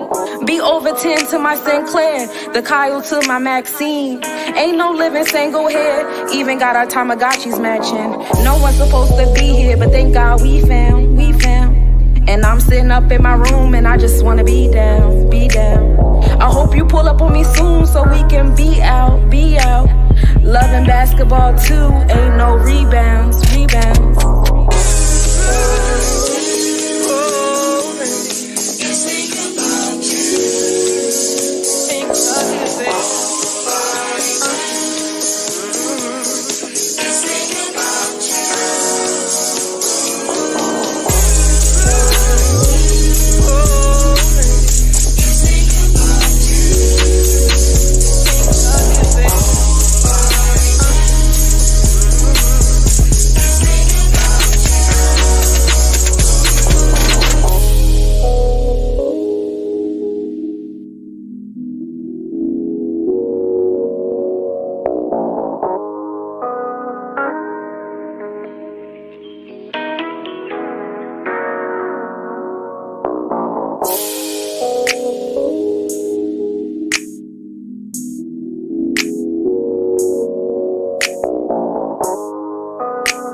All right.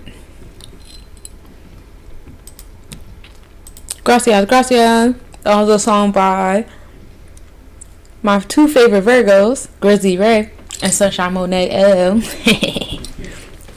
But yeah, so let's get back to it.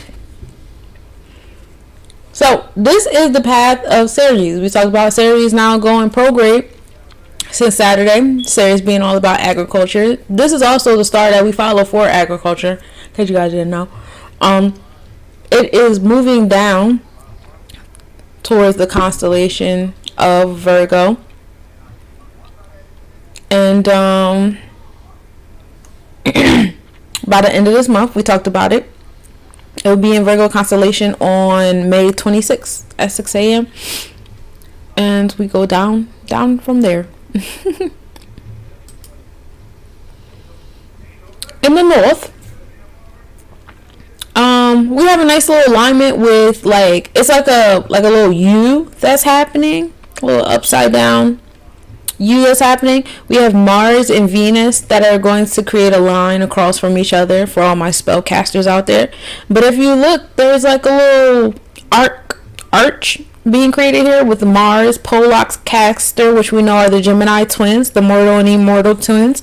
They give off the energy of valiant valor and your hands, arms, and shoulders, and that that warrior like energy, loyalty, intellect. Pollux and Castor give off the energy of Venus and Mercury mixed together.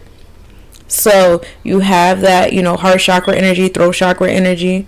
It just happens to be Venus and Mars there. We talked about this divine alignment of your heart, throat, and solar plexus. I ain't gonna say it too many more times, but And then you also know like Cancer rules over Mars, so it's still like a heavy intellect energy there. Mars also deals with strategy as well. So this planetary alignment is for my intellects out there, my bougie babies out there, my warriors, my strategic warriors out there. Your aha moments are coming. They already here. Then the waning moon. This is the moon phase from the last few days, moving from Capricornus constellation, touching Ophiuchus a little bit before we get over to Sagittarius. I said that shit so backwards. Capricorn to Aquarius. Again, this is what's happening in the sky. We can still see this. It's just Venus has moved on a little bit more. I'm looking at the 17th and it's throwing me, but it's really like midnight on the 17th. Again, coming back to the conversation with my son. That conversation just really threw my life. I love it when the moon is lit by earth shine, because it gives off this vibe that the moon is full, and that's usually what it looks like. And I believe this is supposed to be happening like either today or later on today, or like Thursday, I believe, is when the earth shine is on the moon. This is Hyades. Hyades is with the face of Taurian energy. And I had this diagram here because this is where a lot of our celestial bodies are at, if not in the constellation, then in the zodiac, especially with Mars just entering, not Mars, Jupiter just entering the zodiac, the sun just entering the constellation, and now it's in both the constellation and the zodiac.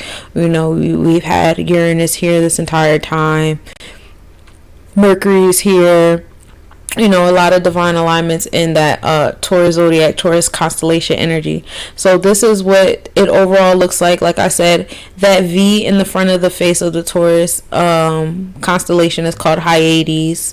Then you have between the points of the bull horns, Venus just had an alignment with those 2 points, I believe, last week. And so that was a big, celestial event, especially for my spellcasters out there.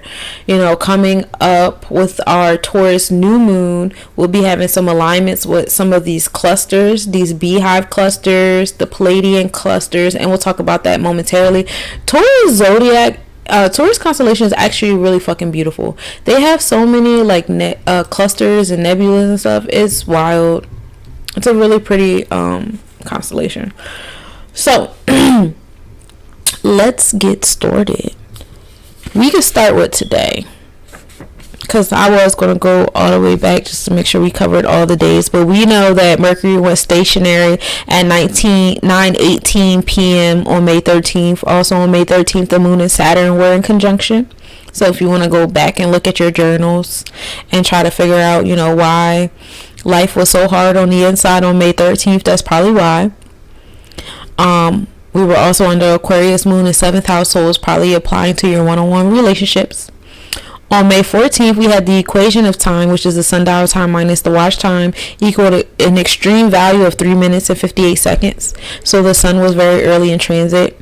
Also, Mercury was like super. Mercury had his longest distance to the sun, which is called aphelion. So your decision-making skills was just nowhere near your experience at that period of time. And also the ETA lyrics reached the end of their activity. They vary from year to year. Now, May 15th, we're in the Pisces moon now. Now we're in the 8th house of transformation. Let thy subconscious be your guide towards transformation, especially in that solar plexus chakra. On May 15th, the moon and Neptune were at minimal angle in conjunction. So definitely intuition with your sacral chakra, creating safe spaces for that joy. May 16th, we have a waning crescent moon. We are in the moon of cleansing. We are cleansing our intangible thoughts, mindsets, behaviors, connections, etc. We are in the Aries energy with it, so we're getting new beginnings with this cleaning and transformation with that 8th house. The alignment of Mars with Castor and Pollux occurred yesterday on May 16th. Mars is that motivational energy, and Castor and Pollux are all about, being warrior, being intelligent, being about the community, loyalty to one another, a bit of an obsession with one another, like we can't go without one another, but it's cute, being motivated to be in certain bonds. That's probably why I was talking about wanting to be married all day. Like, dang, I just want somebody to be here with me. I want to do this shit by myself. Yeah, that makes sense. Anyway, Venus is in alignment with Capella and Procyon, which are stars in our these are like stars of riches. These are royal stars, bringing reciprocation of what you're trying to manifest. That's what these two stars are. There are bougie stars in our Taurus constellation. So that's what you got. Manifesting the riches, manifesting the things that you want, pentacles, reciprocation coming back to you for the things that you want. Jupiter also entered Taurus zodiac, but we talked about that happened at 111, and then the sun entered the Taurus constellation, which we talked about. Now May 17th, which is today, we are starting the day off at a 8% waning crescent moon. The moon rising at 4:29 a.m. and will be setting at 6:16 p.m. We are in the Aries zodiac energy with it, so we are bringing new beginnings to our cleaning still, but now we're in a space of expanding ourselves with that 9th house energy. Knowledge. I love wisdom. I love exercising my mind. It's a fun place here, and allowing that knowledge to bring new beginnings to your space. The sun will rise this morning at 5:42 a.m. It will be setting at 8:09 p.m. The AM visibility of Aries will begin, so we'll be able to see that beautiful constellation in the morning time when we rise. The moon and Jupiter will be minimal angle at 8:11 a.m. The moon will be 3 degrees 19 minutes west. Occultation will take place when moon and Jupiter. We'll be able to observe that at 5:11 a.m. with a 1.6 degree west-southwest separation. Conjunction will occur at 8:17 a.m. with the moon being 2 degrees 21 minutes north-northwest. Now, your intuition and that Jupiter energy of sacral chakra, mindset, expansion. Read a book, y'all. Do something y'all haven't done before. Expand yourself. Interact with a culture you haven't interacted with. Go to an event you usually wouldn't go to. Be around a new, different social circle. Really expand your mindset out of this box you've created for yourself. It's about not just learning that we're separate and we have differences, but also learning in the different ways that we are one and we actually complement each other, being our separate selves. It's not about we are one and we all melt into each other and there is no end or beginning. It's we are one and we complement each other. So you're still you and I'm still me, and we just help each other. Can I have a snack? Go ahead. So let that moon and Jupiter be your guide in that realm. Do some things you haven't done before. The moon is also on ascending node, so now it's rising away from us. At 3:34 p.m. it begins. It'll be at latitude 0 at that time. The moon and Mercury will also have minimal angle today at 8:47 p.m. The moon will be 2.8 degrees north-northwest. It'll be in conjunction at 10:07 p.m. The moon will be 3 degrees north, and note it will not be visible. So after you get done expanding yourself and getting all that wisdom and knowledge and that optimistic spirit, and you've sad, now you're going to enter that moon alignment with Mercury. Apply that to your decision making skills. Apply that to your moral code and your integrity. Apply that to the patterns that you keep repeating in your life. Oh my God, I'm talking to myself. Also apply it in your means of expression. How you communicate, how you teach, and how you learn. The evening visibility of Scorpius constellation will also begin, and it'll be real pretty. So that's what we have going on. And you see that nice little alignment with Moon and Mercury right after, it exits its ecliptical or node or whatever you call it. What do you call it? I guess a node, right? Yeah. So that's the moon and Mercury after it leaves the moon and Jupiter. And for all my spellcasters out there, you see a nice little triangle happening there with the moon and Mercury being the base and Jupiter being the forward. We are manifesting pentacles. We are manifesting generosity. We are manifesting a space of joy, chivalry, doing for others. You know, gratitude should be off your vibration in this triangle. Gratitude, gratitude, gratitude. That's the theme of today. Gratitude, gratitude, gratitude. You know, it's funny, I had a shitty day today. So then I went for a walk. And that's what I actually breathed out. Like, I was just breathing while I was walking, you know, flexing my knee. You know, I'm always in pain. But I was just breathing. I was just like, you know what? I'm grateful. I'm here. I'm walking. I can walk. I'm here. Gratitude, gratitude, gratitude. Like, just vibrate it. So it's cool. I love a full circle story. Doing this planetary forecast, now I see why that was the mood. So let's get into Thursday. May 18th, we're starting the day off at a 3% waning crescent moon. The moon will be rising at 4:55 a.m. and be setting at 7:27 p.m. We are in the Taurus zodiac energy in the 9th house of expansion, creating new beginnings with our Aries energy over that energy of wisdom, that 9th house vibe. So materializing with our intuition is on the vibe of this forefront space. You know, let your subconscious materialize. Let your subconscious, you know, exercise that energy of compassion and forgiveness and empathy and priorities. And possessions are on the forefront of the mind. How have you been prioritizing your possessions? Are you stuck in the material world? Because the thing with the heart chakra is it doesn't just deal with materialism. It also deals with your heart. Matters of the heart are not about materials. Those are two different things. You know where we fucked up at? When we made the heart chakra about one thing. Love is money and money is love. And no, baby. No. There's a reason why the heart chakra is the balance beam.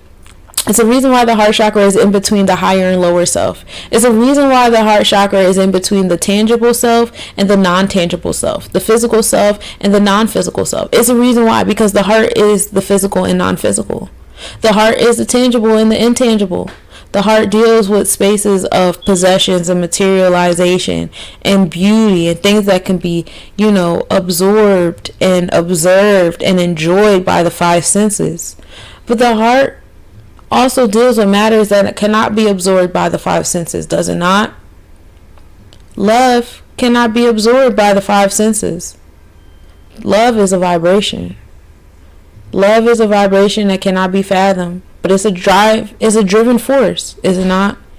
People get driven to do crazy things out of love, whether it's love for self, love for others, love for anything. Love for materials. But it'd be that love that drives the force, not the materials. And that's where we fuck up with the heart chakra. We just like blend it all into one thing. No, it's two things. Where am I going with this? Oh, we were talking about the moon and the heart chakra. The moon is dealing with the subconscious part of the heart chakra, while you allow the sun to deal with the rational part of the third eye chakra or the heart chakra. Because now you have the sun and moon both in Taurus energy. And that's fun. So now we can expect a bit of a balance here in our subconscious in matters of the heart and in matters of the business. May we all see that vibrations and materialism are not the same thing, even though they can be located within the same chakra. May you find a balance between your physical and non-physical self. May you learn to be not just grateful for your materials around you, but grateful for the intangible things around you as well.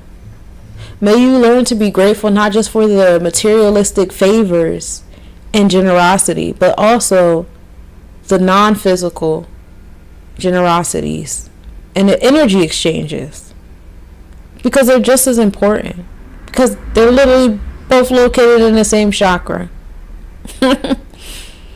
Don't forget one without the other. And may your subconscious be your guide. All right. The sun will be rising at 5:41 a.m. and it will be setting at 8:10 p.m. The east side of the moon, which is Mercurian, will be tipped into view around 2 p.m. The moon and Uranus will be at minimal angle at 8:50 p.m. The moon will be 1.2 degrees north-northwest. Conjunction will occur at 9:22 p.m. with the moon being 1.3 degrees north. And no, this will not be visible because as we enter the new moon phase, we enter into the new conjunct phases as well, creating renewal in these spaces. So the Uranus is the progressive energy. So after you get done doing the moon and Mercury dance, where you're applying this to your decision-making mind and expression and stuff, you're making progressive change with Uranus. The energy is energy. You put those vibrations out there with Mercury, now they're taking shape with Uranus. And that's fun. May 19th, we start off with a 0% waning crescent moon. So now we are at 0% cleansing. We come into the new moon of cleansing. We're in the moon of celebration of cleansing. We're in the moon of, completion of cleansing. The moon of endings of cleansing. You're done. We'll wrap these things up. What did we learn? What did we get from these spaces? Where have we left energy at? Where would we like to put energy in? Because now tomorrow we're going to start a new project. Tomorrow we're going to pay attention to these empty spaces. What is it that you want to pay attention? Do you want to pay attention to the empty spaces? Or are we just enjoying the fact that we cleaned up so much during this waning gibbous and waning crescent phase that we could just let these empty spaces sit here? We're not even trying to reclutter. We're just going to enjoy the fact that it's empty and there's so much room for activities. And that's what we're going to be focused on the waxing crescents, the activities. I don't know. It's up to you. It's what you want to do. What do you want to do? We're in this moon of cleansing. We're in this Taurus moon of cleansing. How do you feel about your heart chakra? How do you feel about that balance between the physical and non-physical? Is it good enough for you? You like it? Good. Because this is in the 10th house. So, really allowing your subconscious to be your guide, and the balance of your heart chakra is going to bring you success. The pinnacles are going to come. The pinnacles are coming after this. Make sure the balance is balancing. The sun will be rising at 5:40 a.m. and then setting at 8:11 p.m. Juno and Aldebaran will be in conjunction at 4:12 a.m. Juno will be 3.3 degrees south. Minimal angle will be at 11:13 p.m. Juno will be 3.2 degrees south. And no, this will not be visible. Now, Aldebaran is a star in the Taurus constellation. We talked about Juno being the Taurus constellation. And Juno is all about those bonds and those contracts and what you need in that interpersonal relationship, in that intimate relationship, in that business relationship, to stay in it and be kind of obsessed with it as well, right? So Aldebaran being the star that is nearby, this is intelligence. The intellect is coming to your Juno space. So maybe you tapped into the planetary forecast. I planted the seed, but let this alignment be those aha moments you need. This is also the beginning of a large political undertaking. Keep your eyes out on the news. And this is also a good time to pursue business. So once you tap into that Juno, maybe this is a good time to put your first foot forward in the Juno. Aldebaran, guys, it's in the Taurus constellation. It gives off the energy of Mars. So this is where the circulation starts circulating. This is where the motivation starts motivating with the Juno. You'll be motivated to really tap into this energy and get it going. And that's exciting. What else do we have on the 19th? We also have the new moon at 11:54 a.m. The moon will be between the sun and earth, and no, it will not be visible. This is considered the black moon, as it is the third new moon in a 4 new moon season. So not too often do we get 4 new moons in a season. That usually means that in one of the months we have 2 new moons, so that makes this the black moon. The moon in Pleiades will also be in conjunction at 3:12 p.m. The moon will be 2.1 degrees south. Minimal angle occurring at 4:28 p.m. and the moon will be 2 degrees south southeast. And again, no, it will not be visible. Now, Pleiades is a cluster of stars that's located in the Cancer constellation at the head of the crab, and this rules the right. Pleiades is in the Taurus constellation. I don't know what I was just reading. Iran Burgundy myself again. This is how you cope with sorrow. Now we're dealing with the 7 sisters of mourning. This is how you cope with sorrow, how you mend the heart, how you heal the heart. So there's some healing things that we have to do in our heart space now that we have those empty spaces of cleaning. Hey, let yourself cry on this day. This might be a good day to cry after you look at all those empty spaces that you had to clear out on that heart chakra. Yeah. Maybe, get some of them cobwebs out there. Some moons that you still weren't willing to look at. Look at them right here on this day, on this new moon day. On the day of born knowledge, because we're on the day of 19th. I love that. Born knowledge on the new moon. On the month of 5 with the community, and the year of 7 with the celestial government. And it adds up to 10, which is the number of completion. We're in the 10th house with it. Success. Coming back to 1. We're talking about the moon. Anyway, May 20th. Now we're at the 0% waxing crescent moon. So we had the waning crescent moon. Now we're in the waxing. Now we're in the new moon of building. What are you going to build with? What blocks are you going to use? The moon says they would prefer we use our blocks in our community, the community that we still have left, as that 0% waxing crescent moon will be in Gemini. Into 10th house ruled by Taurus. Let your throat chakra speak things into existence. Go talk to your community. Be around your neighbors. That familial support. Those different spaces. The moon rising at 6:01 a.m. and will be setting at 9:43 p.m. The sun will be rising at 5:39 a.m. and be setting at 8:12 p.m. The moon in Aldebaran will be a conjunction at 11:02 a.m. The moon will be 8.3 degrees north. So we talked about Aldebaran, right? This being the star and Taurus energy, giving off the energy of Mars, being about intellect and honor. It follows behind the Pleiades star, so it's also called the follower. The evening visibility of the moon begins, so we'll be able to start seeing the moon in its conjuncts again. Mars will be entering the Leo zodiac at 11:30 a.m. So you'll feel that circulation happening into your heart space. Leo deals with the 5th house, which is your emotional self, your attention and dramatic self, your inner child energy. Leo also deals with the 3rd eye chakra, being that energy in alignment with the sun. Leo also deals with the heart chakra. Heart chakra, 3rd eye chakra, 5th house, inner child energy, dramatics and attention. The circulation is happening between the two. The motivation is happening between the two. Be careful. My air, water, fire, Mars signs, because we're just coming out of this slow space and we're entering a fast pace. But have fun. We're going to have fun. Because we're still in the subconscious. So we're still letting the downloads and the uploads load. Alright, let's get into May 21st. We're in the day of creation now with that 2-1. 215. The community and the celestial government. We're starting the day off with a 2% waxing crescent moon. The moon rising at 6:43 a.m. and we'll be setting at 10:44 p.m. We are in the Gemini zodiac energy, still with it in the 10th house. That 10th house by Taurus. Manifesting those pentacles with your successful self.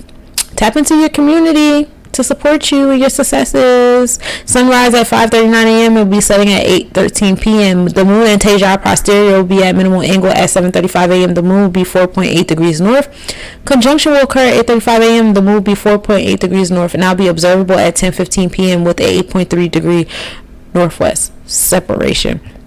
Now, Teja posterior is giving off the energy of Mercury and Venus. Is located in the Gemini constellation at the back foot of the Gemini twin. This is force. This is energy. This is protection. All right. And that's what's happening over the 3rd eye. The force. The energy, the protection. Mars entering the Leo energy of the 3rd eye. The circulation is circulating. The subconscious is making moves. Pull the Wheel of Fortune card and let the wheel do what it wants to do. Trust. You put in the work. Trust.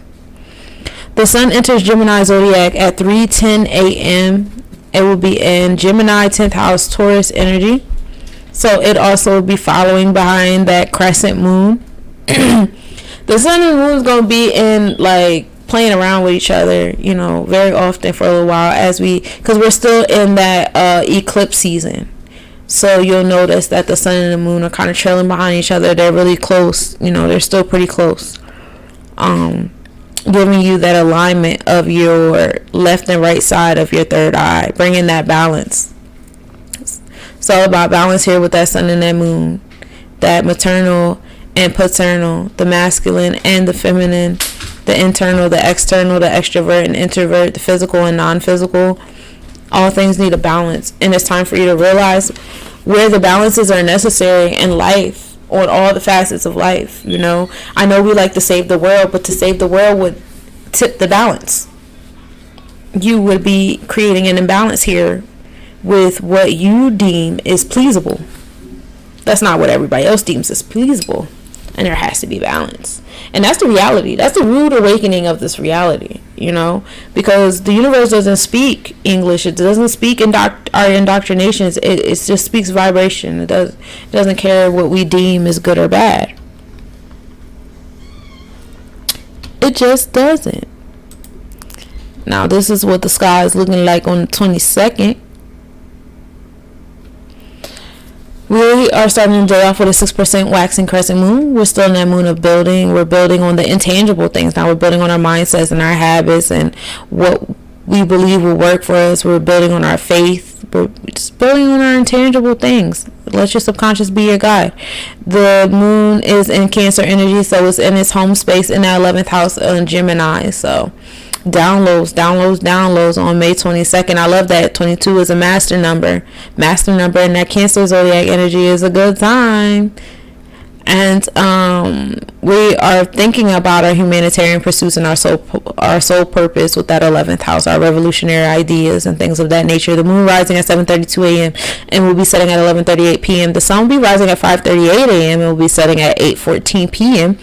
The maximum north declination of the moon will be at 10:04 a.m. The visibility of Earth shining the moon is also on this day. That was the photo I showed you guys earlier. And then the moon and Venus will be at minimal angle at 7:03 a.m. The moon will be 1.5 degrees north. Conjunction will occur at 7:05 a.m. The moon will be 1.5 degrees north. And we'll be able to observe that at 11:23. 1123. I love those numbers. With a 5.1 degree west-northwest separation. So again, we have, you know, the moon and our subconscious and our heart chakra and, need I say more? Our vibration, now we're vibrating what's going on in our third eye.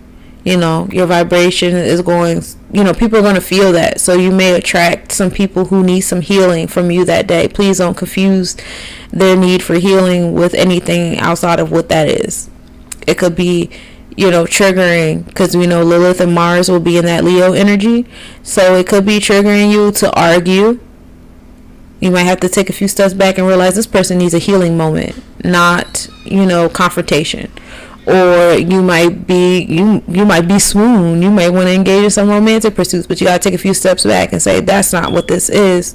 This is not that kind of bond. This person needs healing.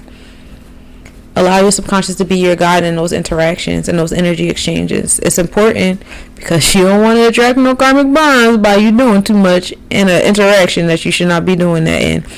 Now let's move on to May 23rd. We're starting the day off at 11% waxing crescent moon and moon rising at 8:28 a.m. There is no set time for setting. We are still in that Cancer zodiac energy in the 11th house with that Gemini vibe. The sun rising at 5:37 a.m. will be setting at 8:15 p.m. The Shuba will be opposite the sun at 5:26 p.m. The best visibility of the year of the Shuba will occur.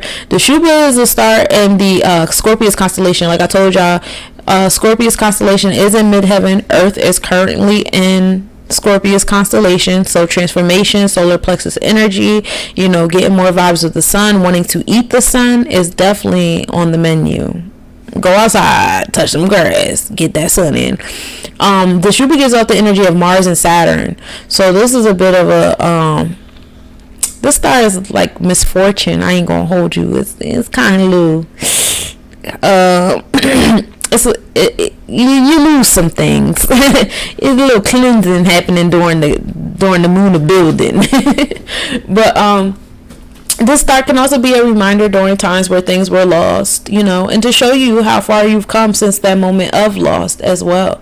And then, during this time, you also lose some things to remind you of what you had and now what you have space to have. So, yeah, don't be too mad at that star. It does what it can. It does it for us, not to us, okay? The activity of the camelopardalids is at it begins on the 23rd. Now, max activity of this meteor shower is on May 24th, and it changes every year. The moon and Castor are in conjunction at 5:56 p.m. The moon will be 5.4 degrees south. Minimal angle will occur at 3:27 p.m. The moon will be 5.2 degrees south, and we'll be able to observe that at 8:57 p.m. with a 5.8 degrees south separation. Now, Castor is a part of the Gemini twins. We are dealing with the mortal twins, the twin that died first, and this twin gives off the energy of Mercury, honor, intellect, and learning. So it's a nice space to, let your third eye absorb some knowledge, do some things, And then, like a few minutes later, we have the moon going over to Pollux, which is the immortal twin. Now we're dealing with the energy of Mercury and Venus. So this is force, protection, beauty, love, and loyalty, and a bit of exception, because we know this star wanted to go be with his brother, the mortal twin in the stars. He didn't want to be by himself. So Pollux is the immortal twin. This is, being brave and rash. And that minimal angle will occur at 10:08 p.m. The moon will be 2.2 degrees south-southwest. Conjunction at 11:36 p.m. The moon will be 2.3 degrees south. And I'm sorry, Castor is Mercury, while Pollux is Mars. I don't know what I said before then. I want to say I said Mercury and Venus. But yeah, Pollux is Mars. So you go from the soft twin to the, I'll beat your ass twin. Okay. May 24th, we're at 18% waxing crescent moon. The moon rising at 9:28 a.m. and we'll be setting at 12:22 a.m. We are still in that Cancer energy with the 11th house in Gemini. The moon really wants us to align with our third eye. The moon really wants to be in its maternal space, its safe space. Going inward, pull the Hermit card from May 22nd to May 24th. The Hermit card is a safe card, especially with the Suba being opposite the sun on May 23rd, and then the moon being around, Pollux and Castor. You may want to be around siblings or a loved one during that time, or your children, someone you feel like a really deep connection with, like, I just love you. Like, you might want to be around that person around the 23rd, and that's cool because 2 + 3 = 5. So community, 5, 5, 7, community, tribe. And then, community creates with the tribe on May 24th. We start the day off with an 18% waxing crescent moon, the moon rising at 9:28 a.m. The sunrise will be at 5:36 a.m. and will be setting at 8:16 p.m. The south pole of the moon is tipped into view at 5:21 p.m. The May camelopardalids will reach max activity. The moon and Mars will be in conjunction at 12:05 p.m. The moon will be 3.5 degrees north. Minimal angle will occur at 1:03 p.m. The moon will be 3.4 degrees north, and we'll be able to observe that at 9:03 with a 3.9 degree northeast separation. Now, Mars motivation to that moon energy that just went around all this intellect, this warrior-like energy, went through the energy of connections and community, through the energy of your heart chakra, and now it's coming to a space of motivation. It's circulating. Let the third eye circulate to your solar plexus. That fun stuff. Grapheus will also be opposite the sun at 11:25 p.m. The best visibility of the year. So now this is another star in the Scorpius constellation. This star gives off the energy of Mars and Saturn. It's a part of the claws of the constellation. Do I have to say more? Being in the know of what's going on with these different political undertakings, the wars and different stuff. There's going to be some sneak diss moves occurring during this time while we're in Scorpius midheaven. Especially with the government, the political campaigns, the movements behind closed doors, things being signed and put into action, different transformations and secrets being uncovered. All that is happening while Scorpius is midheaven, more heavily than usual. Because we dealt with the eclipse being in Scorpius. We dealt with the Pluto retrograde being in the same week as the Scorpius eclipse, and then Pluto is in the root chakra of that authoritarian, disciplinarian politics, leaders, bosses, managers, whatever energy. So keep your eyes wide open. May 25th, now we're in 577. We start the day off with a 27% waxing crescent moon, the moon rising at 10:31 a.m. It'll be setting at 12 a.m. We are in the Leo zodiac energy with this, so we are in that space of 5. We are also in the space of 7. We're in the 12th house with it, with that Cancer energy over the 12th house. The 12th house is like, now we're dealing with the hidden agenda, the Akashic records, the past life, the hidden enemy, you know, all the things that are hidden because of, like, you know, the infinite hands of time, not time as we know it. You know, lifelines we're talking about here. All those things being uncovered through the eye on both sides, that Leo and Cancer vibe. The sun rising at 5:36 a.m. will be setting at 8:16 p.m. The moon and Persepi will be in conjunction at 1:01 a.m. The moon will be 3.3 degrees north minimal angle at 2:32 a.m. The moon will be 3.1 degrees north northeast and will be observed at 12:12 a.m. I love those numbers, with a 3.5 degree north separation. Now, Persepi is a star in the Cancer constellation, so we are in the Leo zodiac energy, but we are still in the Cancer constellation. The moon is between the left and right side of the third eye right now. This is a beautiful time. Find a balance between the two. Persepi gives off the energy of Mars and the moon.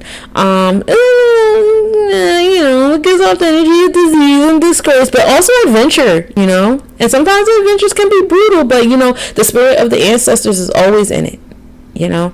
And that's Persepi for you. You know, it's the claws, it's the hard shell, but on the inside it's this ooey gooeyiness, and it's this why couldn't I talk? It's the intellect, it's the eyesight, it's the sensories, it's the sensitivity, it's, you know, perception and point of view. It's all this awesome thing going on in the inside of the shell. You just gotta look deeper than the shell. That's all. Just look a little deeper. The May chemoparticles reach the end of their activity. That is a very short-lived meteor shower. The moon will be the furthest distance to Earth, which we call apogee here in astronomy. On May 26th, now we're on the 8th, 2 plus 6 equals 8. We're on a transformational day. We start the day off with a 36% waxing crescent moon. The moon rising at 11:33 a.m. I love those numbers. And we'll be setting at 1:29 a.m. We are in that Leo zodiac energy in the 12th house. That 12th house being ruled by Cancer. The sun rising at 5:35 a.m. and we'll be setting at 8:17 p.m. The moon in Regulus will be in conjunction at 8:56 p.m. The moon will be 4 degrees north. Now, Regulus is one of our 4 horsemen stars. This is the brightest object in the Leo constellation. It's 4 stars in 2 pairs, actually. So it brings on that energy of like, and we work together, you know, unity, glory, riches, power. Is a royal star. It's also called the little king, the heart of the lion. It gives off the energy of Mars and Jupiter, so it's like strategic with the generosity and the wisdom, military honor, ambition, power, independence, all of that coming to the third eye because you did that shadow work.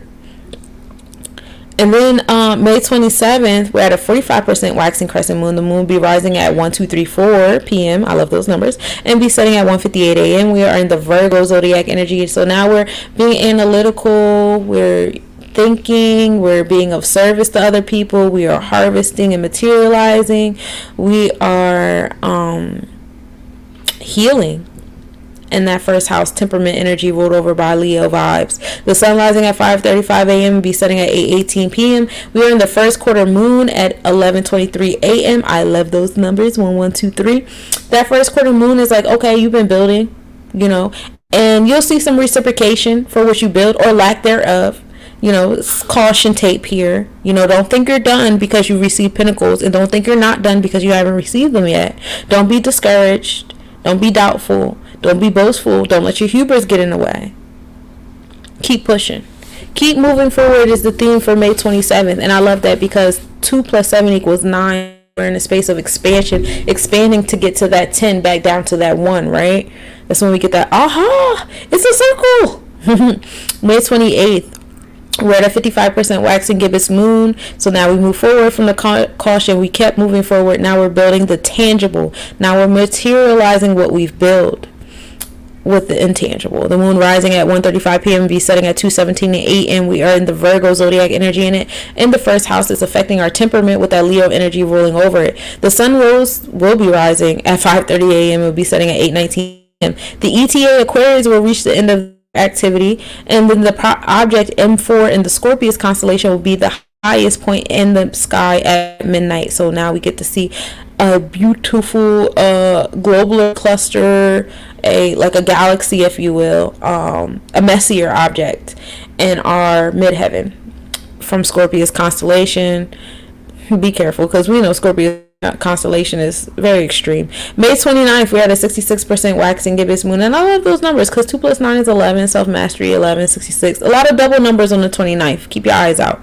The moon rising at 2:37 p.m. and will be setting at 2:38 a.m. We are in the Virgo zodiac energy with it in the second house, ruled by Virgo energy, being analytical, your possessions and your priorities and your empathy and your emotional self and physical self, that all that balance we worked on last week, this week is like really like looking at it again through our third eye, like that we really keep that heart chakra balancing, especially during the test that we'll be receiving with the Scorpius energy and the moon of caution and stuff.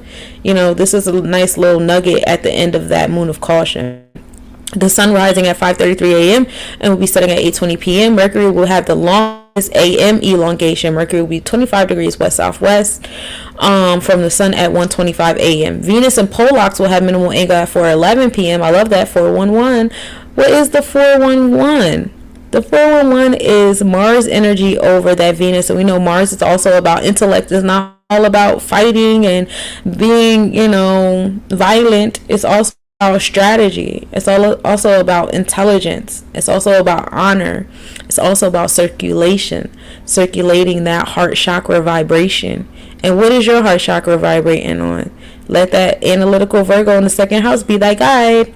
But this minimal angle is the current 4:01 p.m. Venus will be 4 degrees south-southwest. We'll be able to observe that at 9:01 p.m. with a 4 degree south separation.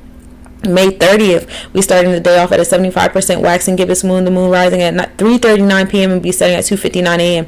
We are in the Libra zodiac energy with the second house Virgo. So we done analyze, now we're balancing and we're creating justice with it. The sun rise at 5:33 a.m. will be setting at 8:20 p.m. Now the moon in Parima will have minimal angle at 7:22 a.m. The moon will be 1.4 degrees south-southwest. Conjunction will occur at 8:07 a.m. The moon will be 1.5 degrees south, and we'll be able to observe that at 2:32 a.m. with a 3.1 degree west separation. Now Parima is a star in the Virgo constellation, so even though we are in the Libra zodiac, we're still in the Virgo constellation.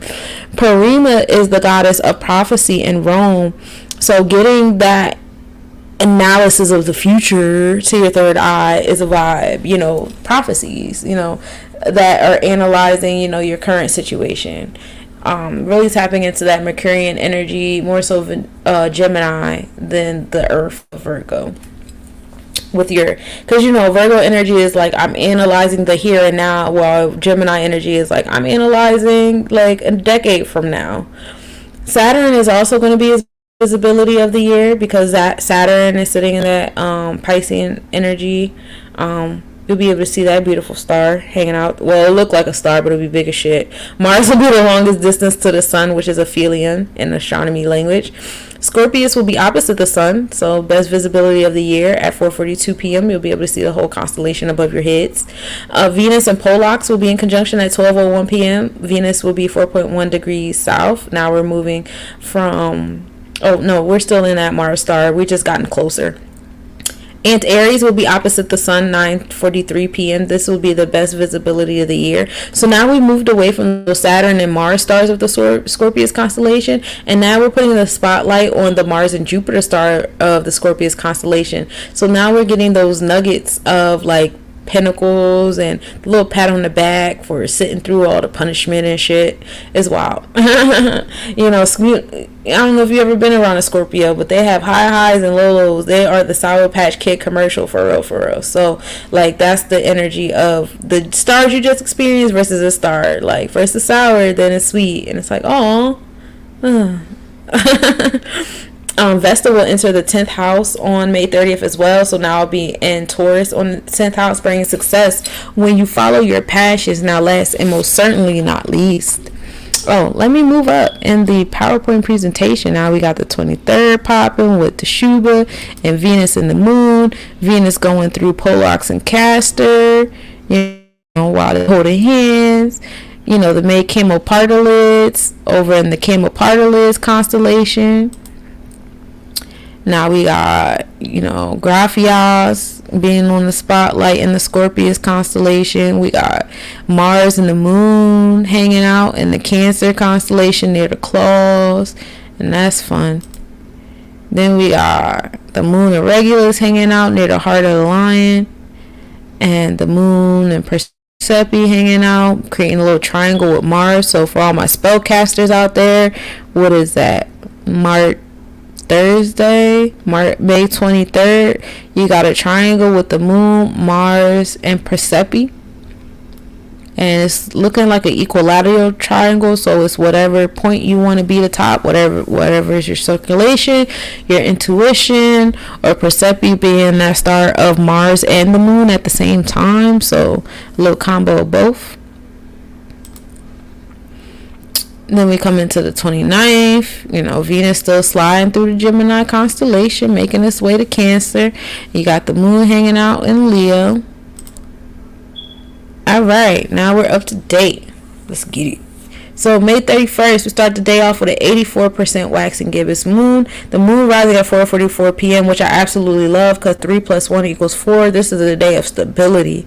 All right, May 31st, things are stabilizing. We speaking into existence. The moon will be setting at 3:20 a.m. We are in the Libra zodiac energy with it in the 3rd house of communication in your community, creating balance and fairness as that Libra energy rules over the 3rd house. The sun will be rising at 5:33 a.m. It will be setting at 8:21 p.m. The moon and Spica will be in conjunction at 7:33 a.m. The moon will be 2.5 degrees north. Minimal angle will occur at 8:46 a.m. The moon will be 2.4 degrees north-northeast, and we'll be able to at 2:46 a.m. with a 4.4 degree northwest separation. Now, Spica star in the Virgo constellation, yes. So even though we're in the Libra zodiac energy, we are still in the Virgo constellation. We are, sitting in two spaces, and it's fun here. We love variety. Spica is the brightest star in the Virgo constellation. It gives off the energy of success and riches, love of art. We're getting off the energy of Venus and Mars, strategy with that physical and non-physical vibration, strategy with the pentacles and love, motivation and circulation.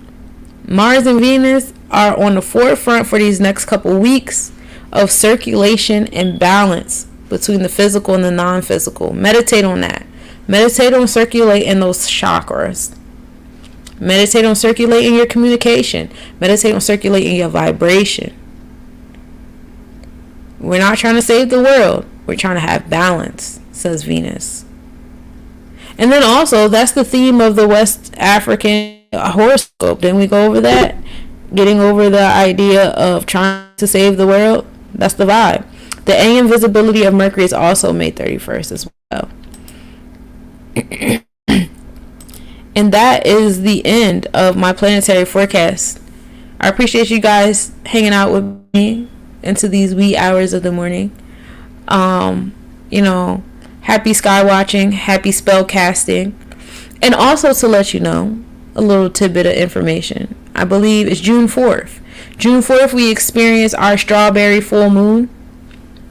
June 4th we also have Venus at the greatest eastern elongation. So during this month of May we had Mercury at the greatest western elongation. Next month we'll have Venus at the greatest eastern. So that's fun, creating triangles between Earth, the Sun, and Venus. Earth, the Sun, and Mercury. And then on oh yeah, that's it. That's what I got. June 4th is a good day. Full moon. Moon of celebration on a day of stability, and we love it here. So thank you guys for tapping in. If you would like a one-on-one reading, I do astrological chart reading for your tropical, your Vedic, your draconic, your progressive, your synastry charts with anybody that you know, groups of people, your business, or your straw man. For those of you guys who are having name changes, I can do synastry charts for yourself and your appellation, the person you're creating. Astrocartography charts for my travelers, my people who want to expand themselves to other cultures, countries, etc. I also do group workshops, group activities, events. We could do this energy awareness on a grand scale. If you'd like for me to conduct a workshop at your next event, whether virtual or personal, reach out. I am here for it. I love to do these things. I also do a number of things for group events, as I am an energy awareness coach. I also assist with business building. I have, exercises and presentations for that, as well as forex trading. For anybody that wants to get into forex trading, I do a really cool presentation for that as well. So that's what I got for you guys today. Appreciate y'all tapping in. These are my services. Y'all be on the lookout for my affirmation songs. I am catching up slowly. I was sick for a couple days. I had a little cold and it was messing with my energy. When Mars entered Cancer, I woke up sick. I woke up my menstrual on weeks early. I just woke up and the circulation was circulating, and so I'm getting myself back together now, and I'm catching up with some things. And reach out to me for your next reading or your next event. You need a performer, and I also host workshops, and that's all I got for you, and I'm leaving now. Peace, y'all.